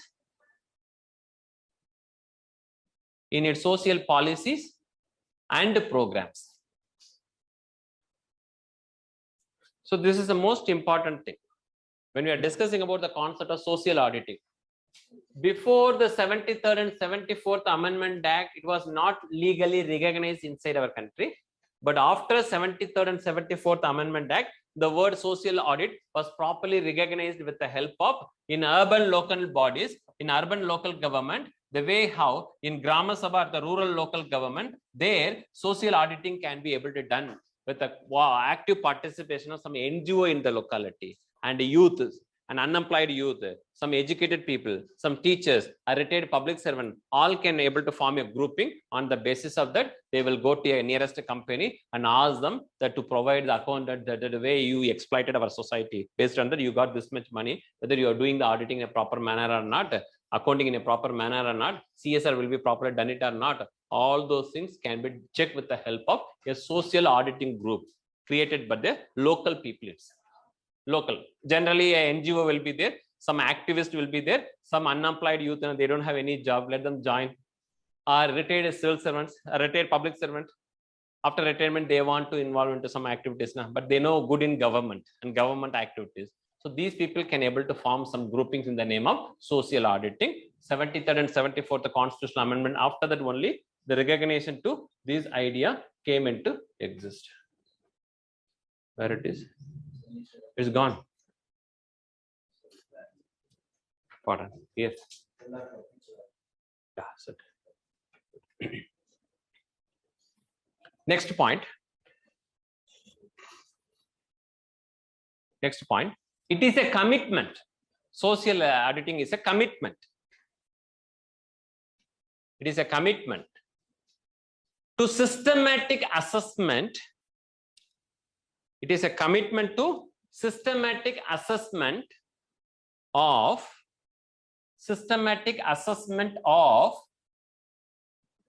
and systematic assessment of OF and A&D and reporting of systematic assessment of and reporting of some meaningful systematic assessment of and reporting of some meaningful definable DEFINEABLE definable domain of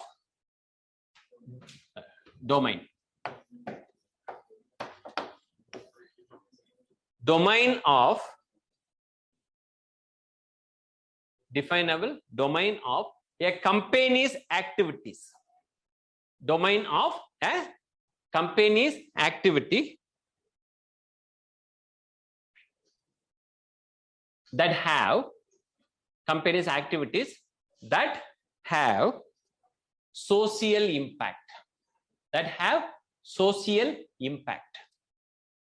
It is a commitment to systematic assessment of and reporting of some meaningful definable domain of a company's activities that have a social impact. A simple one, I already told you, a company which is doing some activity here, you can go to any company nearest. In rural area, there is a problem inside of a country that majority of the companies and the things will happen only in the resourceful area. Company either will create their bases in nearest to the shipping sea area, or they will go and create a company factories in near to the resource area. That is why if you can able to see that Chhattisgarh and Jharkhand, lot of mining companies will be there. And if you are going to the coastal region, there are some offices of the coastal companies will be there. So from there, it is easy for them to transport Africa, Asia, and some other part of the world. Simple example, right now, the Apple company is also started their manufacturing unit here in India. So Indians will manufacture and they will sell it to European countries and other various things, because Indians are very popular for cheap labor. Cheap labor. Even in United Nations organization, if you can able to see, Indians' contribution in UN peacekeeping forces highest. So far, approximately 169 soldiers who died and sacrificed their life for the global peace. For one soldier's death in USA, American executive president need to answer before Senate and Congress. That's not an easy job for American president. Senate and Congress will invite the president inside Congress house and they will ask a lot of questions. And compensation money also, you have to give his entire life and his future life. Based on that, the compensation money will be. But for the Indians, simply 1 lakh, 2 lakh, the government will announce extra money for their kith and kins. It is equivalent to one Apple phone. Sometimes, if you're going for 500 GB and the worth of the 500 GB 14 Pro or something like that, and Indian soldiers' life equal or somewhat little bit open niche. And Parliament, you will say our person achieved supreme sacrifice. 1 minute or 1 second, they all will silent. Normally for soldiers, no one will do. Only for MPs and ministers, they will, Parliament will go for silence mode. Soldiers, nothing. No one will bother about that. With 1, 2 or micro Apple phone, you will sacrifice. Highest level Indian soldiers who sacrificed so far from the time of 1948 to till now. Only Indians, Pakistanis, and Nepalis. These 3 countries are contributing more in UN peacekeeping force because the cheap availability of labor here. A lot of companies did the same thing at the time of British Raj itself in the name of draining of Indian wealth. Once upon a time happened. It also properly mentioned inside the book like R.C. Majumdar, the person like Dadabhai Naoroji was the first one who talked about the idea of draining of Indian wealth. Then it also mentioned inside R.C. Dutt, a most popular economist before independence. After that, around 2000 and the time people started asking about it is not only draining of Indian wealth, the business process outsourcing through this manner, the draining of Indian knowledge is also keep on going out of our country. Cheap labor on one side, business process outsourcing, BPOs, and the other side, knowledge process outsourcing also came into existence. KPO also came into existence. This is another problematic thing inside our country. Based on that, government took a lot of initiatives. On the basis of that, finally, something related to the idea of diaspora community came into existence in 2000. These are the recent initiatives regarding stopping Indian knowledge going outside the country from IIT and AIM to USA and UK, etc. So these are all part of social responsiveness. We need to talk about this. So I'm putting a full stop here. We'll have 10 minutes break. We'll continue. Same topic.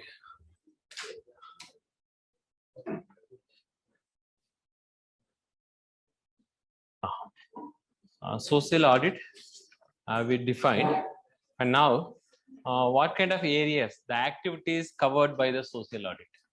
What are the various activities the social audit can do? Because some people are keep on asking the question that through social audit what we can able to do. Okay, some domains, some area a social audit need to cover. Okay, so heading you can put it down. The activities covered by social audit. The activities covered by social audit.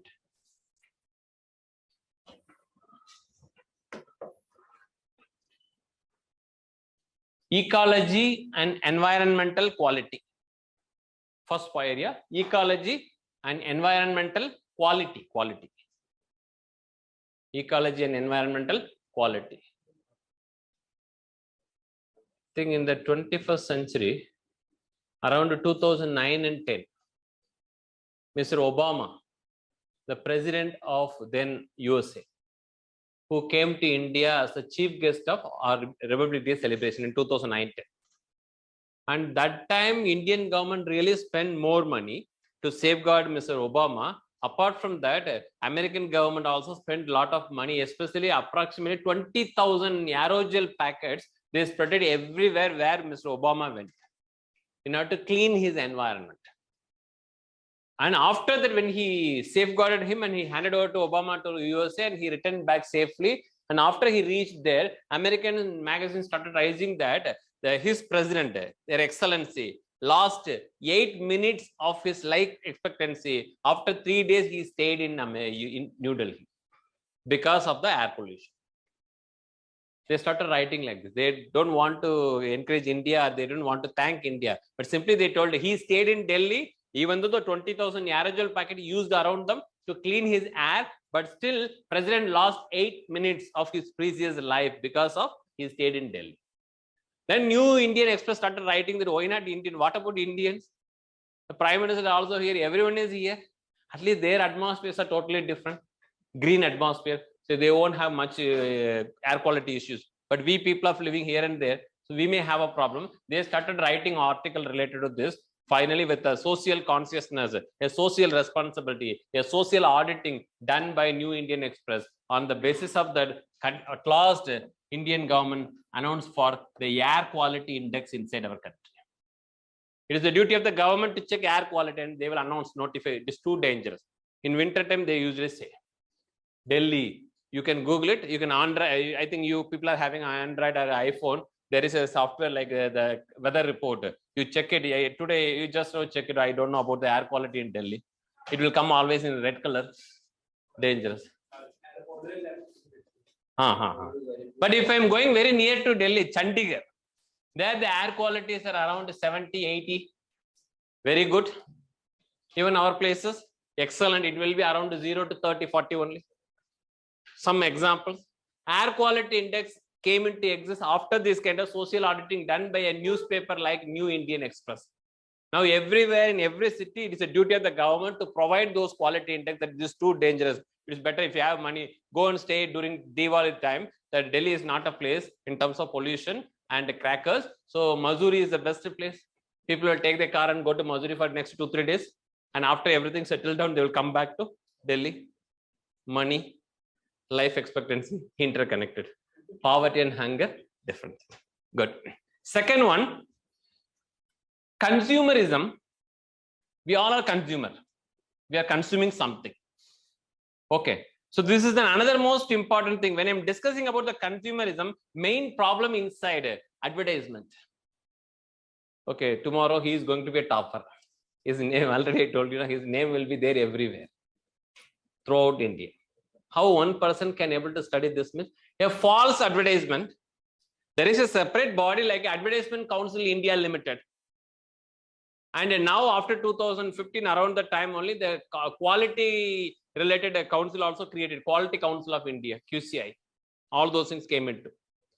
But before that and after that also, the working nature of those is not up to that level.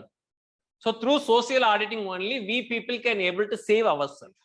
So consumerism, like in terms of advertisement, in terms of product warranty and etc., they will say something. But in reality, after that warranty, 2-3 years, if you are going there, a 10-year compressor warranty, they will say, and part support.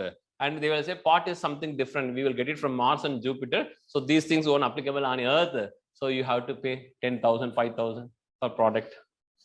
And some big person will come like a actor and actress, and they will say you have to invest your money in real estate sector, and immediately you will become like me. And after some time, money will go down, and you will lose. So false advertisement, liability, no. So this is the most problem in terms of consumerism. Even the government of India initiated certain things on the basis of the now any kind of superstitious activities are appearing in in TV channels. Now they are putting it is injurious to health. It is at your own risk you are watching. It was a compulsion. If the channel not putting that one, then minimum 50 lakhs fine for them. And if you are continually repeating 2-3 times say same mistake, they will cancel the license of the channel also. Like that manner, the things are happening in our country. Good. Okay. Third one, community needs. Social auditing in terms of third point, community needs. Put a hyphen and write what are the community needs. Aid with healthcare facilities.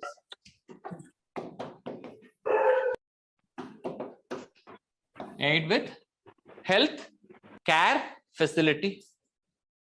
Community want only health sector, basic things. Basic things of human beings are 3 things only. Generally, people say one is food, then clothing, then shelter. This is a very common thing. Now, apart from this food, shelter, and clothing, these kind of things are coming into the category of the minimum wage. Through the minimum wage, we can able to handle the 3 basic areas. That's the food, health, and what is the third one? Shelter.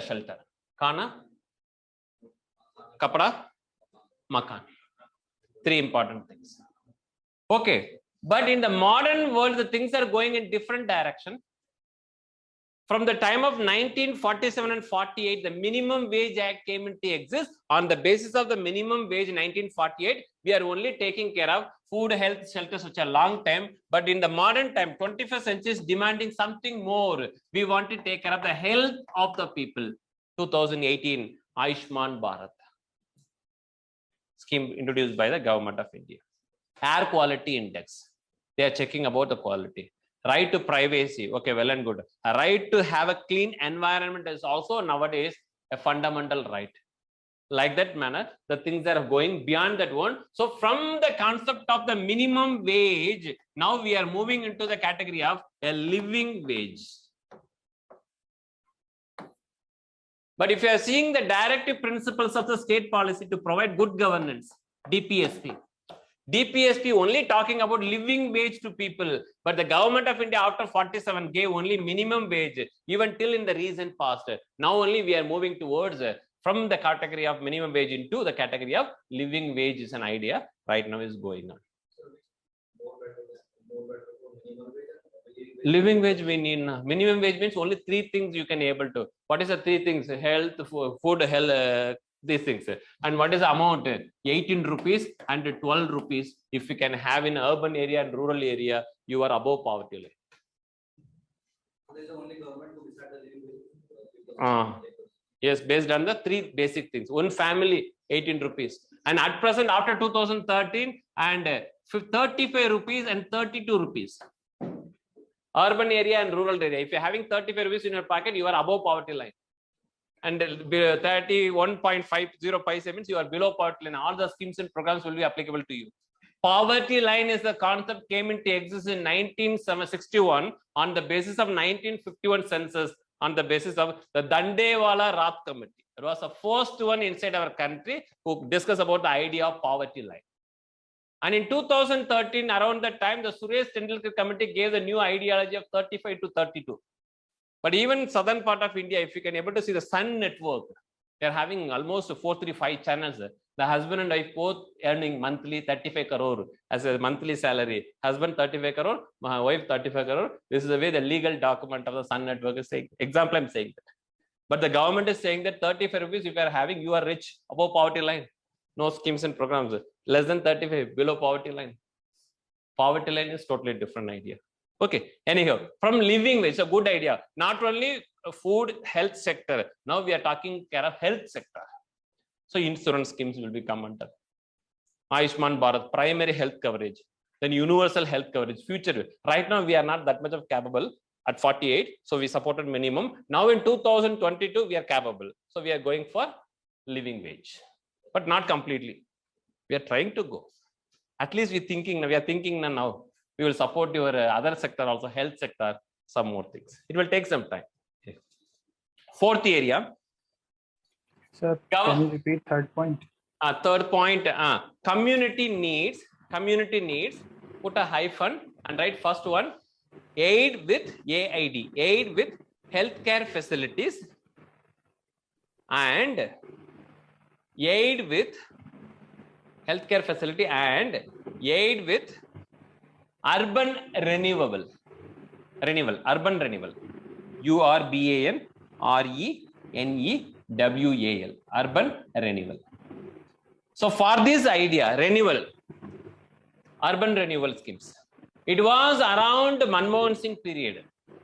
So the government of India fixed a target around 2011 in the name of Jawaharlal Nehru Urban Renewal Mission Plan was implemented by Manmohan Singh government. They fixed a target that 75th year India celebration, Independence Day celebration in 2022. As a part of Jawaharlal Nehru Urban Renewal Mission Plan, the government announced that 20,000 megawatt we are going to achieve inside our country at the time of 75th year celebration of India's independence. But in practicality, 2011 to 2014, something happened. But after Modi became the Prime Minister, he said, what is this? 20,000, nothing. Arunachal Pradesh alone have the potential of 60,000 megawatt in hydro energy alone, water-based. And then there is other more states, Uttarakhand, Himachal, etc., etc. So what he did, without changing the base year, The year is remained same 2022. From 2014 to 2022, he increased the target from 20,000 megawatt to 1,75,000 megawatt. Otherwise, they called as 175 gigawatts without changing the deadline. But target from 22,000 into 1,75,000. Is it achievable? UPSC asked this question 2 times. This year also, 4-5 years before also in governance area. Is it achievable? 175 gigawatts. In economy area also, in good governance area also. Yes, for implementing these things only the government introduced a green bond, green masala bond, then now at recently blue bond. All those things are happening and we are little ahead of the target. 175 gigawatts is achievable thing only at present in India. We are not only focusing on hydro energy, we are focusing on nuclear energy, coal energy, every renewable, non-renewable energy under 175 gigawatts, including nuclear. The things are going on. Fine. Urban renewable mission. Okay. Fourth one, government relation. So if you ask more question, I can also elaborate in more way. If you won't ask any question, I will strictly with my notes. It won't go beyond the notes. Okay, good. That will be better. Government relation. Put a hyphen and write. Government relations. Put a hyphen and write. Restriction on lobbying.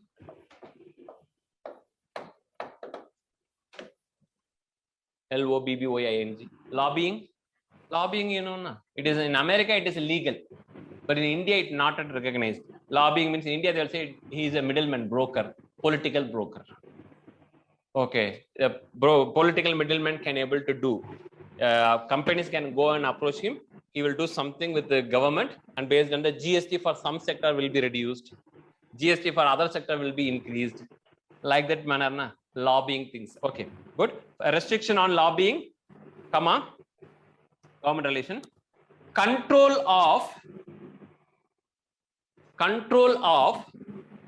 business in political action. Control of business in political action. Business in political action. So control of business and political action, you know very well the way how at the beginning of the class itself I told hum do hamara do is a popular statement made by a leader of opposition inside the Parliament of India regarding no control of business in political action. No. The answer is that control of business. But Rahul Gandhi told no control of business in political action. So one group of people, two company is gaining more inside India during COVID also, before COVID also, after COVID also. Entire world economy is going down. Indian few people are increasing, gaining more money. It's the idea they are saying that thing only I'm saying the control of business. But practically no control of business in political action. If you want money for your next election, anyhow you are going to ask the industrialist only, not only one or two. Every industrialist is going to. The same industrialist will give to Rahul Gandhi also and Modi ji also. No doubt in that one. 15,000 for Modi ji means 7,000 he will get, opposition will get, communist also will get, everyone will get. This is the way, because in India, election commission is not sponsoring elections.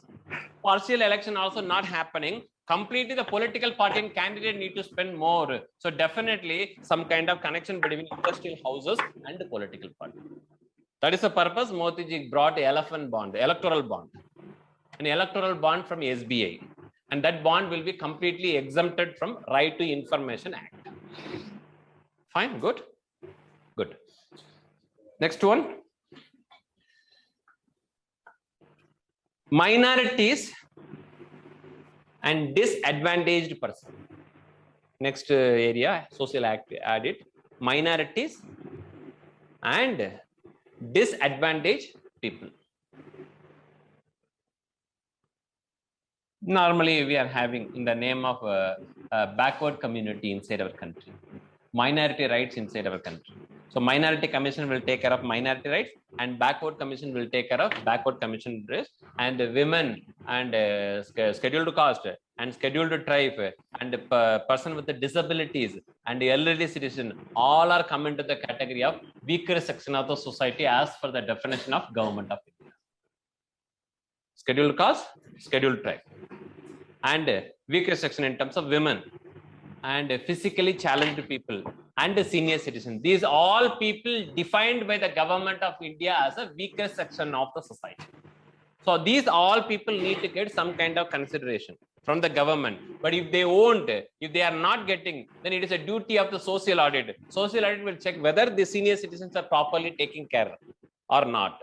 Through the social audit, we can able to check and we can able to inform to the government. Fine. And final one, labor relation. Labor relation.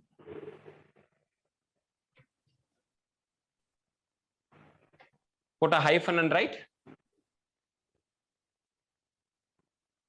Improvement of, put a hyphen and write, labor relation, put a hyphen and write, improvement of occupational health and safety. Occupational, OCCUPATIONEL. Occupational health and safety. For example, Indians are once upon a time allowed to work inside various factories and mining area, hazardous places for 24 hours during British Raj, slavery, complete slavery. So it was in 1881, as per your NCERT. The Indians Factories Act first came into exist. On the basis of this 1881 Factory Act, they had decided that, okay, minimum working hour for women and children can able to have Sunday holiday, and at least they have to work 13, 14, 15 hours per day, not 24 hours. So remaining hour you can sleep and do some activities, and 14 hours you have to work. Then slowly and steadily they have got improved. And now they are saying 8 hours is the only working hour for private, government, everywhere. But in government is okay, after 5 o'clock, yes, exactly, they will switch off everything and they will go to their houses. And in private sector, can you able to do the thing? No, my time got over, I will go. Then they will send you, okay, you can go to your house permanently. The person who want to work more for the companies, they will remain, and the person who want to go on timing. And in country like Scandinavia and US and UK, all those well-developed society, now they are saying that even after the work hour get over, the company should not send a mail also to the employee regarding something related to their work culture. Then they will file a case against the company. In my private time, how you can able to send mail to disturb me? But in India, you know very well, your employer-employee relation. Anytime civil servant, IAS officer will call the lowest level things. Or in private sector, everywhere, this is the problem. So based on the social auditing system, at least we can able to check the occupational health and safety is properly maintained or not. This is a very most important thing. Starting from 1881 Factory Act, this question also already asked in modern history area in our preliminary examination. Good. Within bracket, last point within bracket, you can put it on. TISCO. Within bracket, TISCO. The first company in India, Tata Iron and Steel Company. Very good. First company in India to set up. This is the first company in India to set up a social audit committee. A social audit committee.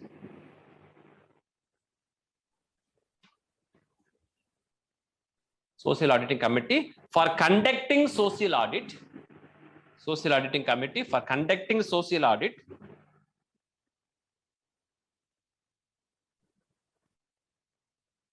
for its workers,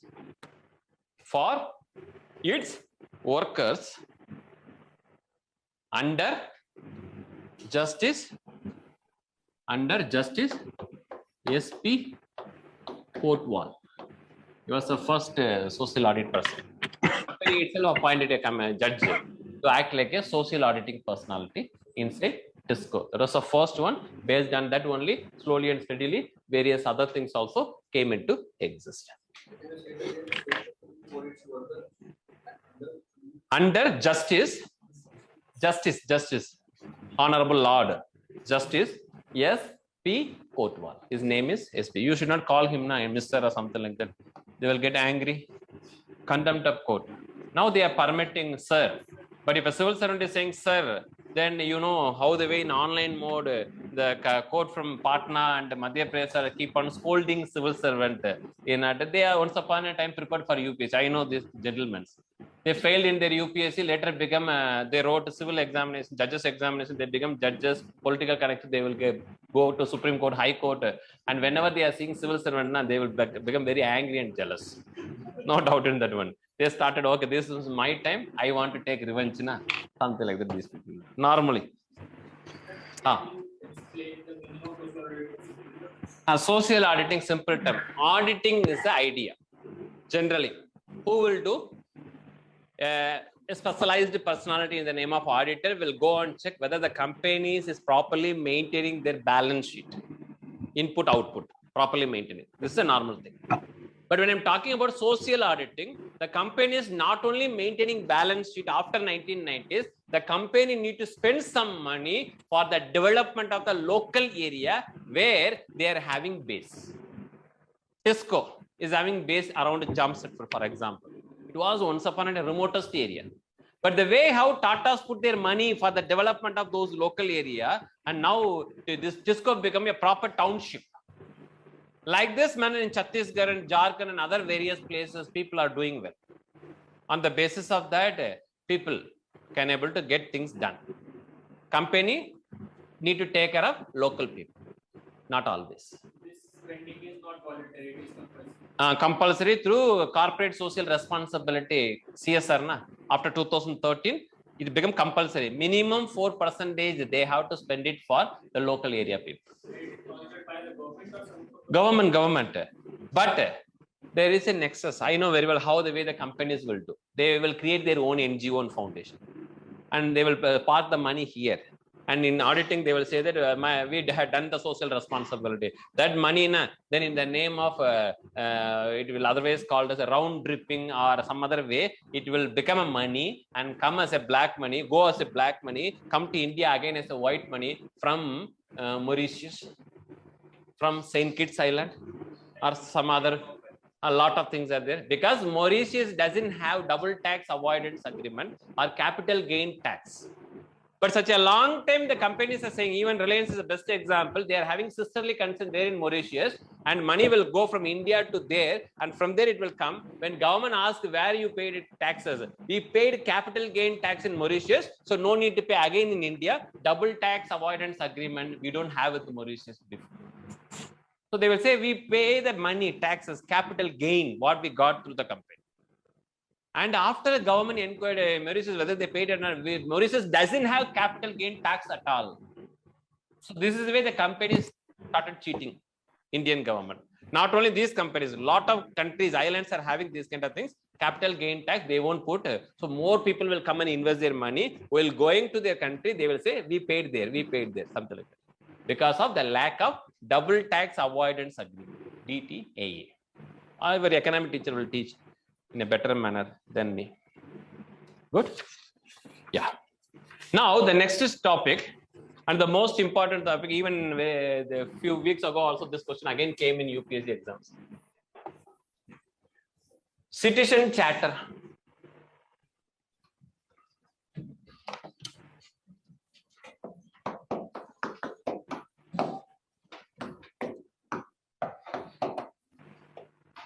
Citizen charter. Everything after 1991, the idea of LPG came na. After that only everything came into it. Here I just want to ask one question before going to start the citizen charter.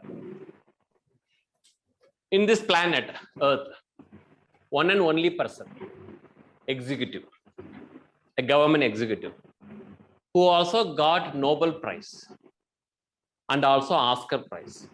Oscar for cine industry, Nobel for science, arts, literature, peace.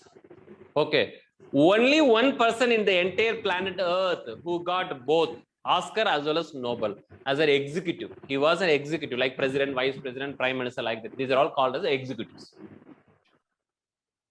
Who is that person? In an interview, we usually ask these kind of questions. Yes. Pardon?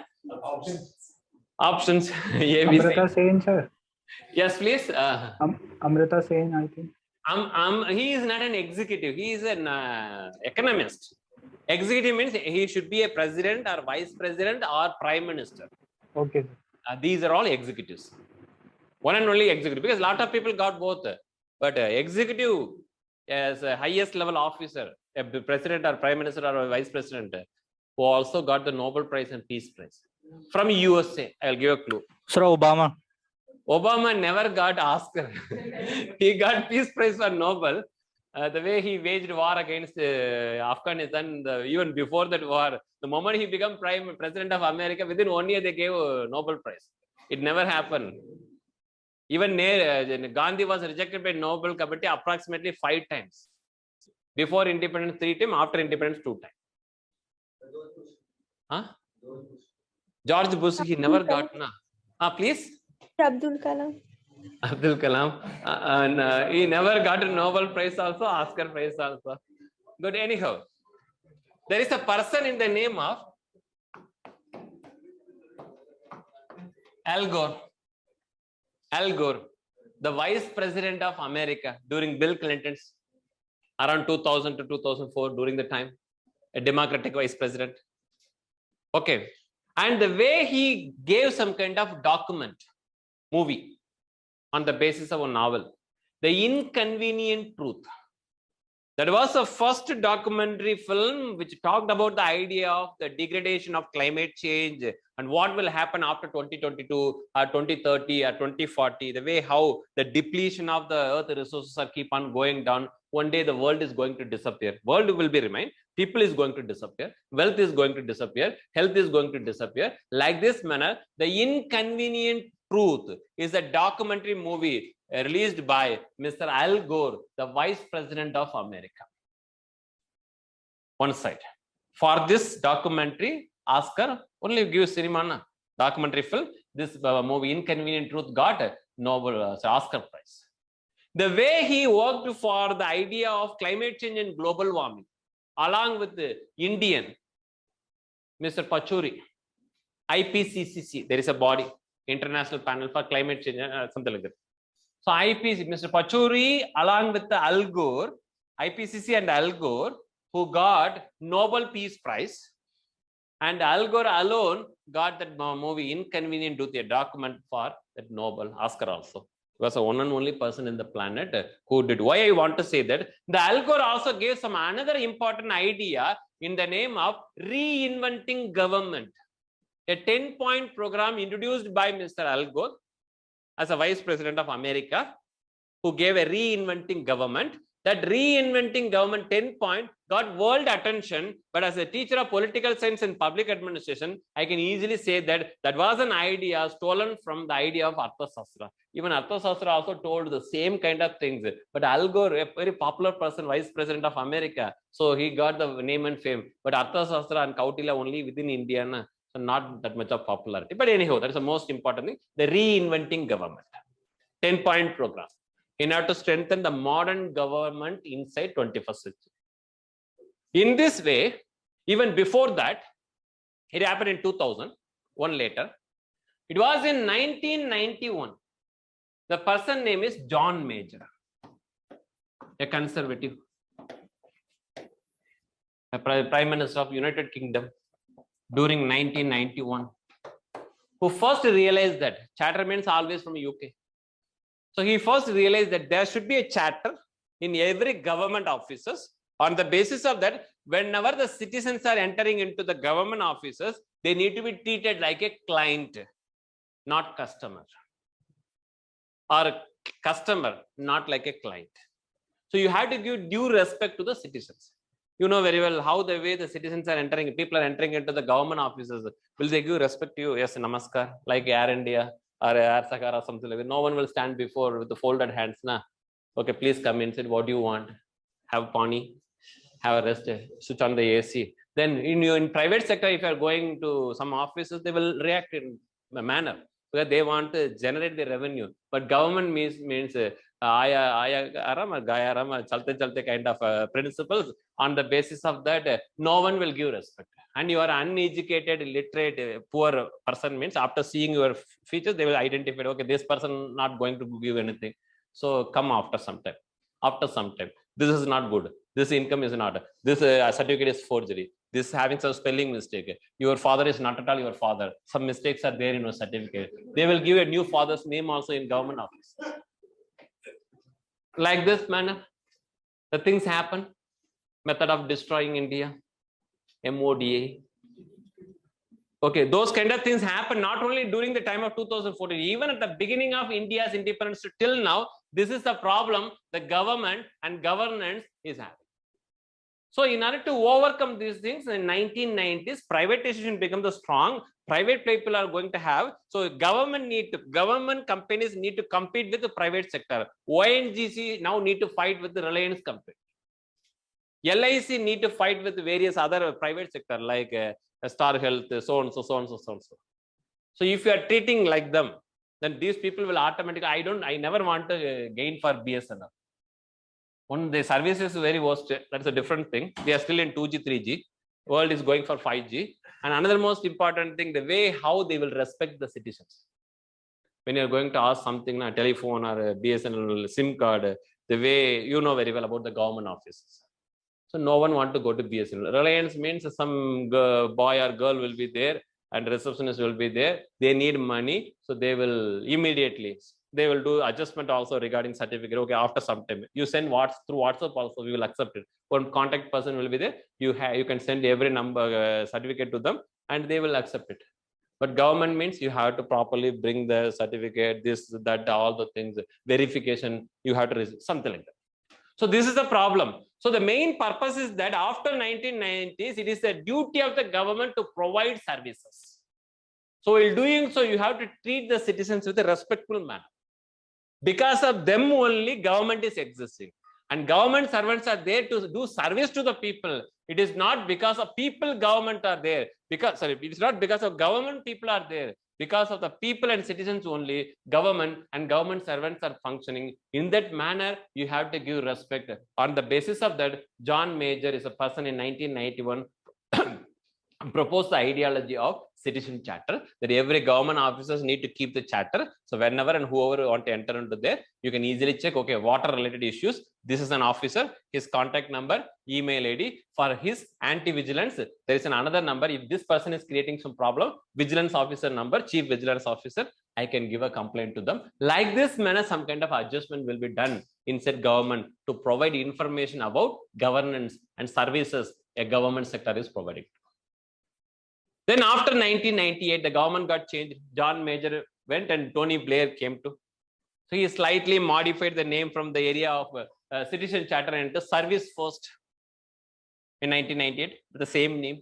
Like in India, we will do now Jawaharlal Nehru Urban Renewal Mission Plan. Now Jawaharlal Nehru removed, put it Prime Minister Urban Renewal Mission Plan, same year, same plan, but slightly target and things will name only we will change it. Now the capital of Uttar Pradesh. Like this, some changes will be done. Good. Anyhow, note it down. Citizen charter. Citizen charter. The spirit behind the citizen charter. The heading you can put the spirit behind the citizen charter. Spirit behind the citizen charter. First paragraph from Mohandas Karamchand Gandhi. He himself talked about before 1948 itself about the relationship between government and citizens, client and customer. Okay, write it down. A customer is the most important visitor. Customer is the most important visitor, VISITOR. On our premises. Visitor on our premises. PREMISES. Premises. Full stop. Continue. He is not dependent on us. He is not depend on us. Semicolon. Semicolon. Semicolon. We are dependent on him. This is a statement you have to write exactly. We are dependent on him. Full stop. Continue. He is not an interruption. An interruption. interruption. Interruption on our work. He is not an interruption on our work. Semicolon. He is the purpose of it. He is the purpose of it. Continue. He is not an outsider. He is not an outsider. He is not an outsider on our business. He is not an outsider on our business. Semicolon. He is part of it. He is part, P-A-R-T. He is part of it. Full stop and continue. We are not doing him. We are not doing him a favor. F-A-V-O-U-R. We are not doing him a favor by serving him. Semicolon. He is doing a favor. We are not doing him a favor by serving him. Semicolon. He is doing a favor by giving us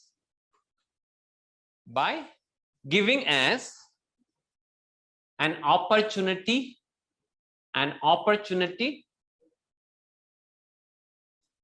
to do. Quotation close, put a hyphen and write M.K. Gandhi, Mohandas Karamchand Gandhi, who only gave the popular statement regarding citizenship around that time. Around 1940s, 30s itself, he gave this popular statement regarding this one. So based on that, the most important thing, the way how a citizen is entering into the government offices as a customer. Okay, this is the problematic thing. The moment you are entering into a office as a customer, the way how the private sector is going to handle, but the way the government sector is. But after 1990s, the idea of customer-citizen relationship went in a different direction. You are no longer customer. You need to be treated like a client now. Government is a service provider and you are the one who is going to get the services. So you need to act like a client only. And this is the way the government need to treat them. In private sector, this is the way the things are happening. So most important thing I already told, in welfare mechanism, it is the way the public administration happen inside the government. And after that, the private sector, the private control mechanism becomes the strong one. So in the name of customer, the customer now become a client. So they are having a lot of opportunity. They don't need to depend only on government. If the government is not providing SIM card to me through BSNL, then I can go to Airtel, I can go to Vodafone, I can get to so-and-so. Even I can able to get satellite phone also. Without SIM, without government deduction, I can use the satellite directly to communicate with the people. Yes or no?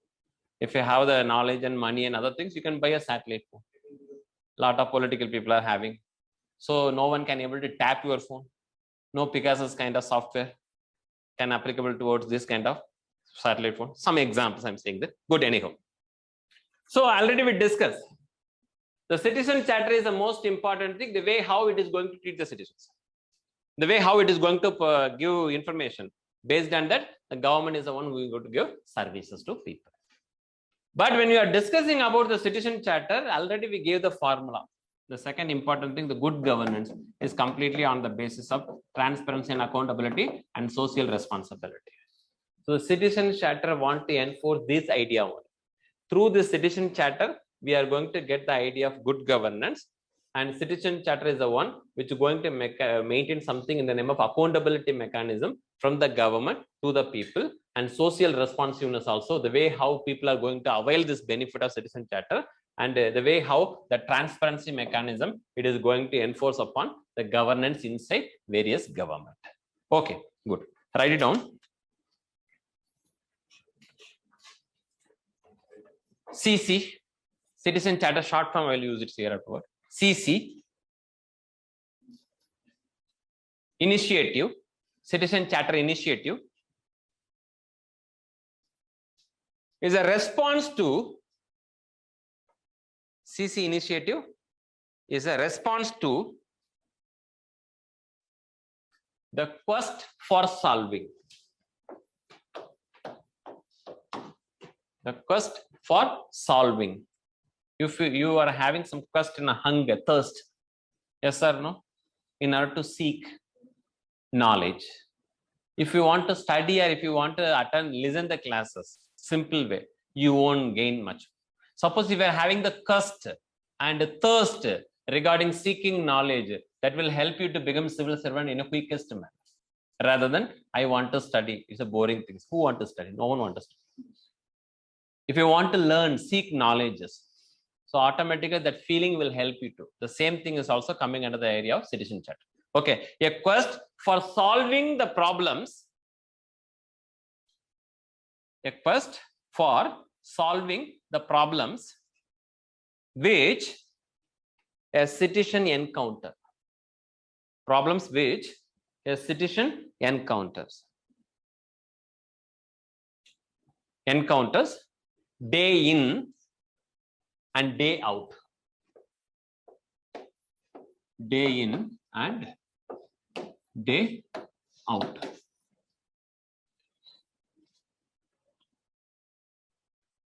While dealing with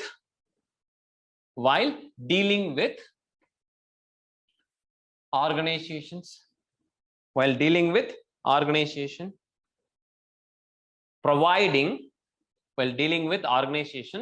providing basic services, providing basic public services, you can put down. Basic public services. Third point, this concept, CC, citizen charter, this concept enshrine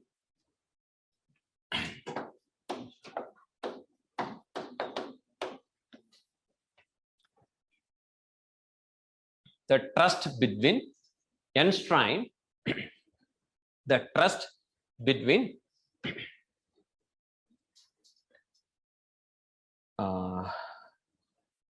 the service provider, trust between the service provider and its user, we all. Fourth point, this idea CC, citizen charter, was first articulated. This idea of CC was first articulated, initiated, incepted,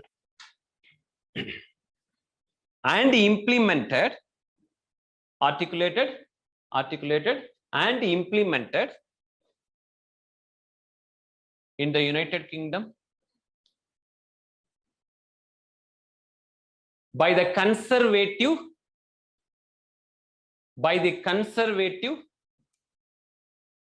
John Major,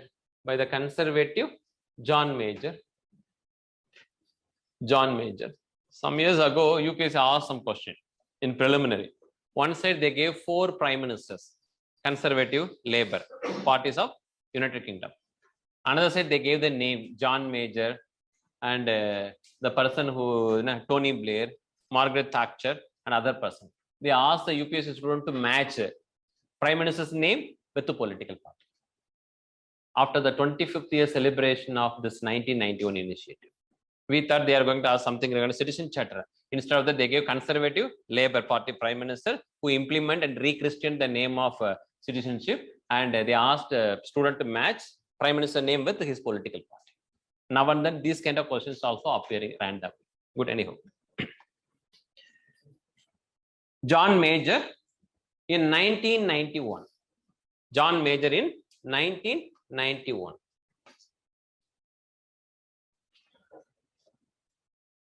With simple objectives. With a simple objective. Put a hyphen and write objective. To continuously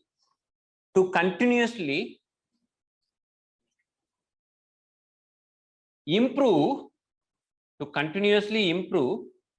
the quality of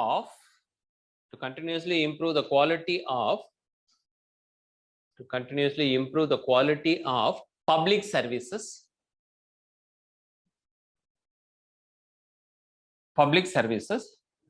for the people of the country,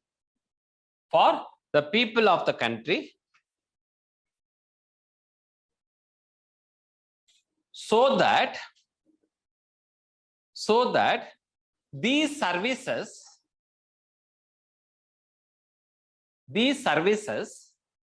respond to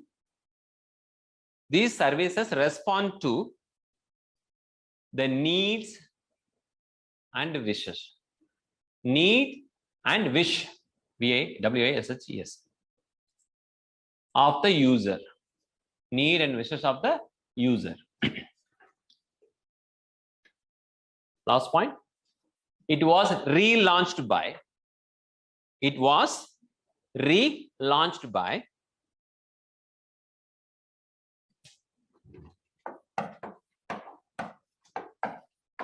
Tony Blair,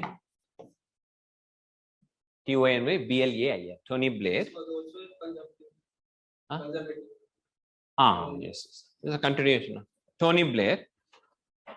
In 1998,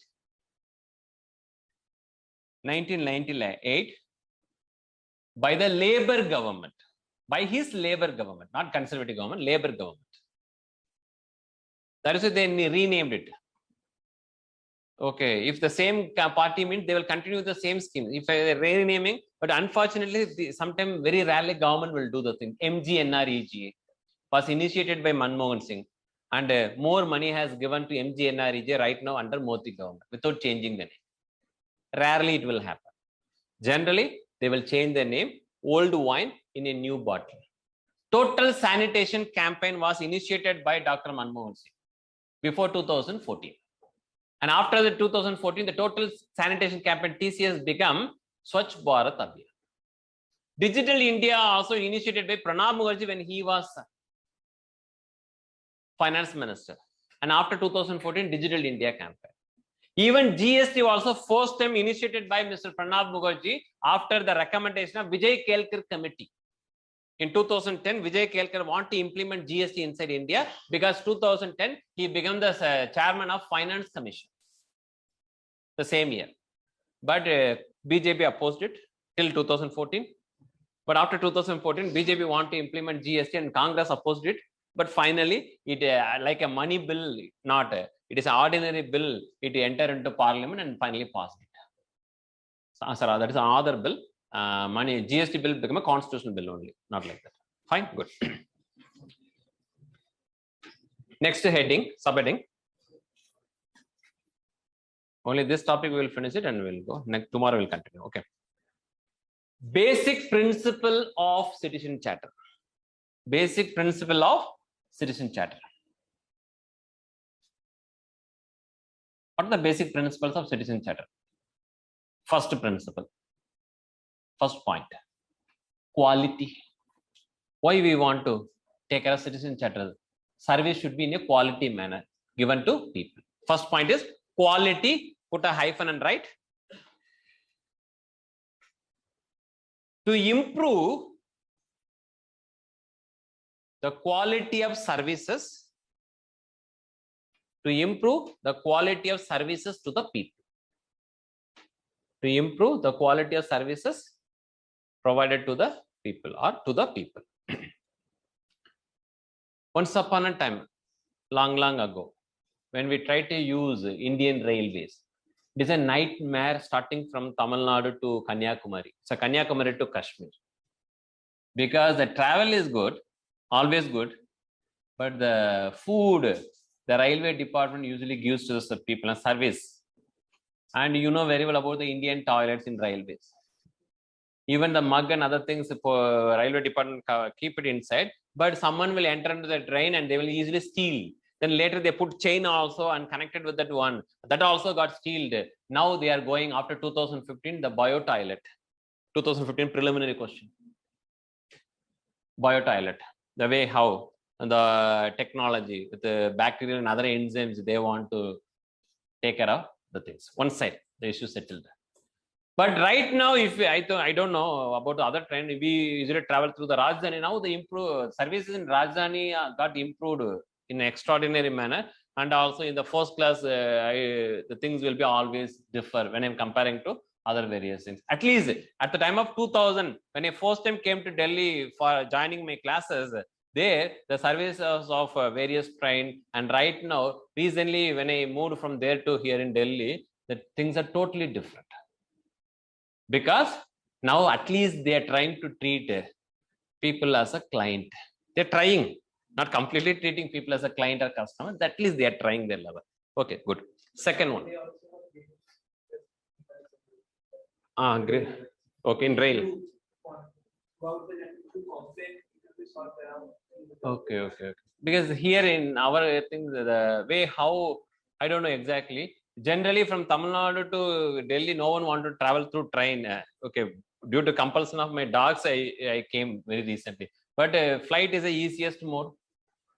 And first class, that is another important thing. First class and coupés in Rajdhani always connected with the political things.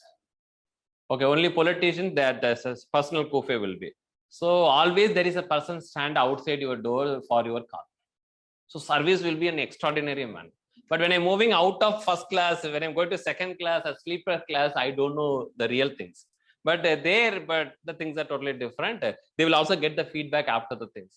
You have to give good feedback, so they will get some incentive, something like that. But I think this government only initiated certain initiatives that you have to SMS, then immediately things will be done. Okay.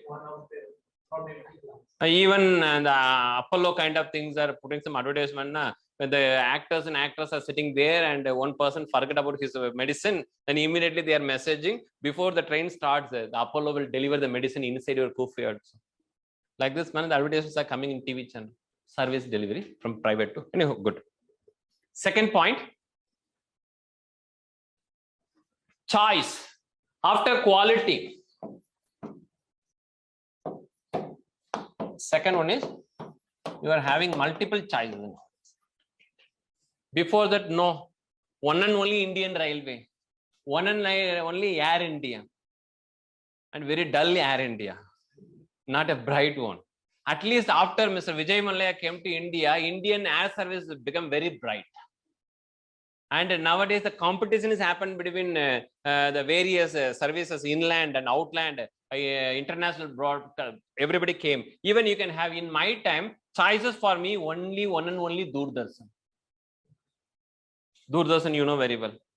The way how the Doordarshan. We have to wait for movies on Sunday and for cine songs on Friday. Very rarely. Morning agricultural program. So many. But there was a committee appointed by the European Commission around 1980s. McBride Commission. The McBride Commission in 1983 gave some report to the world community that there should be many voices in one world, but we are practicing one voice. One world is totally wrong idea. One voice from government side, one world in the world, earth, and one government voice only we are keep on hearing. This is totally wrong. Many voices need to come inside this world. 83, 86, the committee report came. In 2016, on the 30th year celebration, suddenly in international relations, UPSC asked this question that McBride Commission's report. Nobody expected. Many voice, one world in international relations. It's a Human Rights Commission of UN, Europe, who gave the idea of many voice, one world regarding news. Private also can permit to go for live news channels. After the committee report only, later part in 90s and later part 2000, in India 2011, 10 only private channels came. Now we are having lot of channels. Everywhere you can able to see different channels, different news, different angle. Many voice, one world, McBride Commission, 1983-86. Fine, good. Choice, put a hyphen and write. Providing choice wherever possible. Providing choice wherever possible. Providing choice wherever possible. Third point, third character, standards. Standard. Put a hyphen and write. Specify what to expect. Specify what to expect. And how to act. Specify what to expect from the government and how to act and how to act if standards are not met. How to act if standards are not met. MEET, meet. This is the most important thing. Through this citizen charter, you should have some specification that what things you can expect from government. For example, during COVID time, people started expecting that online delivery of liquor. At least everyone, that was the greatest through various way they want to have a consumption of alcohol is prohibited through online mode in India. But people started expecting that in COVID time, the crowd, normally no one wanted, but everyone want to have the bottles inside their houses. So when lockdown relaxed, that is the greatest problem, because due to that addiction, so many family, lot of domestic violence suddenly increased huge. Husband not able to consume, no quota for. So he started abusing wife or children continuously. That became a social menace inside. Okay, leave these kind of people. Lot of people addicted to drugs, especially the college and school and private sector people. So they are thinking like that, who will deliver? Is there any blockchain network who can able to deliver drugs inside our house? So this is the most important. Specify what to expect from government. If you are expecting, okay, drugs, can you? Then definitely they are not going to. That is another important thing on the basis of that, how to act if standards are not met, all those things. Fourth point, value. Value. Can you able to cultivate drugs legally in our country? Yes, legally for medicinal purpose? Yes, sir, for medicinal purpose. Everyone can able to cultivate?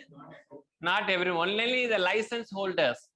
You have to get the permission. How many states are permitted in India to cultivate opium in our country? As per the government documents.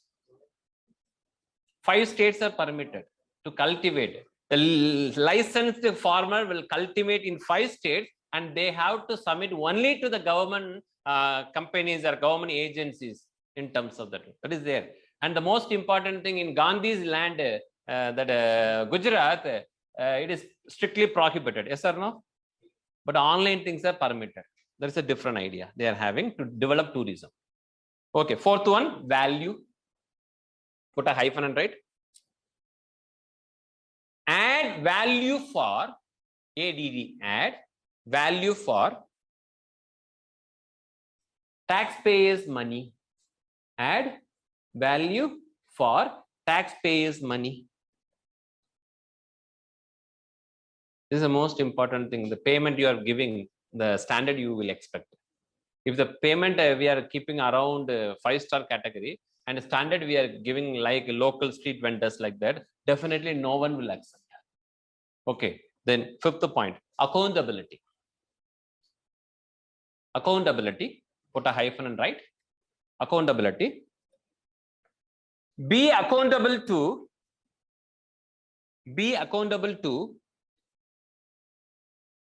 individual and organization. Individual and organization. And last point, transparency. Put a hyphen and write. Ensure transparency. ENSURE. Ensure transparency in rules, oblique,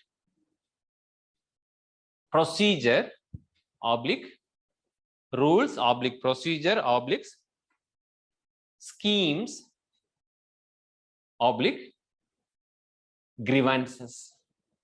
Grievances. GRIEVANCES. Grievances. Okay, good. These are the 6 important characters, a basic principle citizenship need to have. Based on that only you can able to discuss about. Okay. And finally, any question anyone want to ask, please ask. Otherwise, we'll make them. That's a bond is an ideology exclusively your economy teacher will teach it. But blue bond is related to regarding national water highways for its development. Sagarmala initiatives for its development. The government recently introduced an ideology of blue bond. Based on that bond, usually people will buy the same thing. For water related, for CIS, a kind of ideology, the government initiated in the name of blue bond. And that are all different. There again, they will discuss in terms of ecology and environment. I have a question apart from this topic. There's a lot of privatization done in recent government. Then how it is good for private India and privatization will provide choices as per citizenship. Choices. If yes, always good. Yes. The thing is that as per I need to discuss as a bureaucrat only, not like a commoner, not like a teacher here. Okay, if you're asking in this manner, I will say yes, sir. If you're switching off the mic, then I will say in a different way. So what is the drawback When you are talking about bureaucracy, bureaucrats are having some kind of difficulties after privatization came because they need to share their platform with some other people. So they are very reluctant. In a simple manner, if you want to say the Finner, the most popular personality in France and Europe, powerful personality. And as per him, bureaucrats are the budget maximizer. Whether you are liking or not, they want to maximize the budget by the way of adding extra people inside, luggages inside the government. On the basis of that, like politician, bureaucracy also want to have a huge number of people in and around in the name of civil servant and public servant without any usages to the government. So the government want to go for cut short methodology, handling over those areas to private sector. Private sector can able to generate more income, more wealth, etc. All those ideas came into existence in the name of disinvestment inside our country. Around 1998 only, the initiation regarding disinvestment towards private sector came into existence. So we can say that the private company is more focused on the profit making. Yes, through the CSIR, government is checking how the private companies are taking care of welfare of the people. Theoretically. Theoretically, all are theoretically. But practically, how you will go and check in Ambani's company that whether they are really doing CSR?